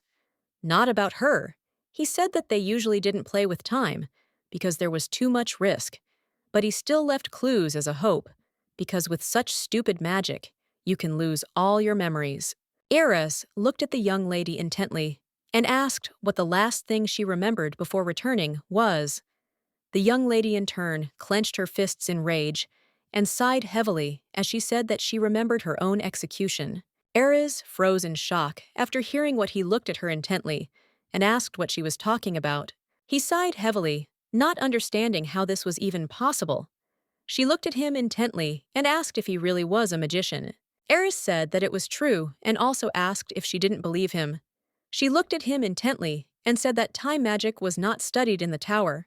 Eris sighed heavily and said in a puzzled tone that it was because in this world they didn't study her. But a moment later, he said that it didn't matter at all, and he could just show her his abilities. A moment later, the young man used magic, and the flowers opened up and blossomed before his eyes with lightning speed. But after a few seconds, he used his magic, and the flowers withered before our eyes. He sighed heavily and said that time magic was a very complex thing, and he was the only one in this world who could interact with its flow. Ares said that time mages were almost never encountered, so it was not surprising that she knew nothing about it. She looked at him in surprise and asked why he didn't make an official statement, because if he did, he would be awarded the title of Great Sage. He looked at her in surprise and asked why he was given the title. He sighed heavily and said that this magic had its flaws, because the caster would not remember anything, and then the point of rewinding time would be lost. The young lady sighed heavily and told the young man that he should explain to her in more detail how and on what basis magic works. He sighed heavily and asked if anyone had ever told her that it was very rude to ask. Eris looked at the young lady intently and said that in any case she had used a time regression spell that she didn't even know about. The young lady looked at the young man intently and said that the only lead he had now was her, and she was not trying to get to the bottom of it, she just wanted to help. He sighed heavily and said that such magic required several people, since the first was him the caster and someone else. He knew that only one person could return to the past, with their memories intact. Other than the caster, the other's role was to choose whose memories they would retain. The young lady was confused. She didn't understand what kind of magic this was. She wondered if this wasn't just self-sacrifice. Kira knew that it couldn't be, that it wasn't related to dark magic. He said that the other usually chooses to keep his memories. He knew that the meaning of the future gives an incredible advantage for this reason. He knew that everything happened this way. Then, he would put his seal, and after the return of that person, he would find out what happened in the future. One could say that the other one would take on all the shortcomings of this magic. Ares looked at the young lady with a smile and said that this was the reason he approached her, because he thought that she was the other one. She sighed heavily and said that she did not remember casting any spell. Kira sighed heavily and said that she didn't understand what this situation was at all. The young man was confused and angry, because for this reason he didn't want to use magic, because he assumed that something unexpected would happen. She sighed heavily and thought for a moment, as she realized that it was not she who was with him then, but another person, and it was he who chose to preserve her memories. Eris looked at the young lady in surprise and said that she was smarter than he thought, and he couldn't believe that she understood everything so easily at once. The young lady in turn looked at him with fury, but did not answer. A moment later, she couldn't stand it any longer and asked why he was speaking to her so informally. He smiled and said that it was just the two of them. He didn't understand if it made any difference. She looked at the young man with a cold, intent look and said that in that case she too would speak informally while they were alone. She sighed heavily and said that he should be polite when someone was looking at them. He looked at her in surprise but still agreed to try, because he knew that it would not be easy. She looked closely at the young man and said that she still did not know his name. A moment later, the young man introduced himself and said that his name was Eris Shore. He looked at the young lady with a satisfied smile and said that he was a magician from the tower. He smiled and said that from now on they would see each other more often. The young man smiled and asked the young lady to take care of him. He smiled and called her by name. She froze for a moment, but still asked what the Shore family had to do with Miss Daphne. He smiled and said that she was his sister. The young lady looked at him intently, because she knew that when she looked at her friend, she did not think that there was any problem with homeschooling. But now she believed that the young man was exactly the kind of person who did not care about the opinions of others. The young lady suddenly sat up and told the young man that if he needed her help, he could come at any time. He smiled and said that he needed to stay in the capital for a while. He looked at the young lady in surprise as he noticed that she was staring at the door. Eris asked if she was worried about what the people outside would say. She sighed heavily and said that it was not that simple. Someone was waiting for her. Eris sighed heavily and remembered the young man, but he would blame him later. He said that the young man had a furious look. As she left, the young lady smiled and said that it was impolite for her to leave her partner alone for too long, so she needed to leave first. The young man, in turn, sighed heavily. He did not understand what he was doing here. He did not understand what had happened in the future, that he had turned back time. A moment later, the young lady cried out and called her companion. He turned and looked at her in surprise. Kira walked up to the young man with a smile and apologized for keeping him waiting for so long. She looked at him intently and asked if he had just been standing there the whole time while she was talking to the young man. She sighed heavily and said that he could rest a little. Joseph said that everything was fine, but he still wanted to know who the man was, because he had not seen him before. Joseph looked at the young lady with a puzzled look and said that the young man had previously stated that he had found her and that she was the returned one. Kira froze for a moment, not knowing what to answer. She knew that he shouldn't have said that in front of everyone. She sighed heavily and said that the young man was a mage from the tower. She had previously asked him for advice on time magic, and that was what they had discussed. Joseph looked at the young lady in surprise and asked if she was talking about a return or a contract now. The young lady sighed heavily and looked away from her companion.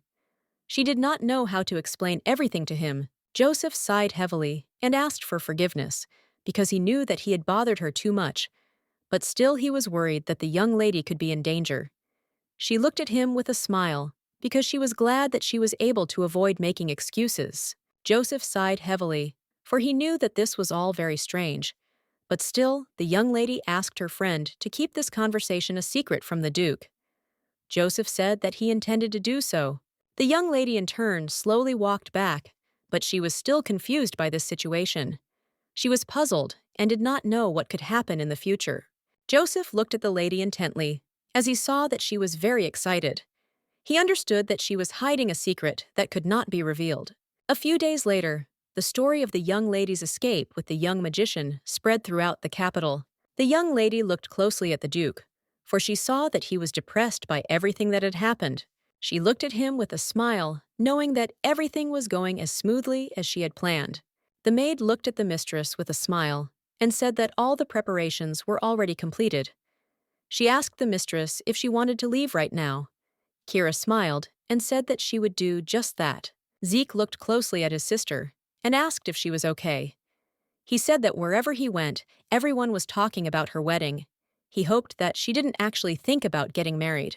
The young lady in turn understood that most likely things like her wedding would not be so important. The young lady looked at the maid intently and asked if there had been any letters from the Shore family.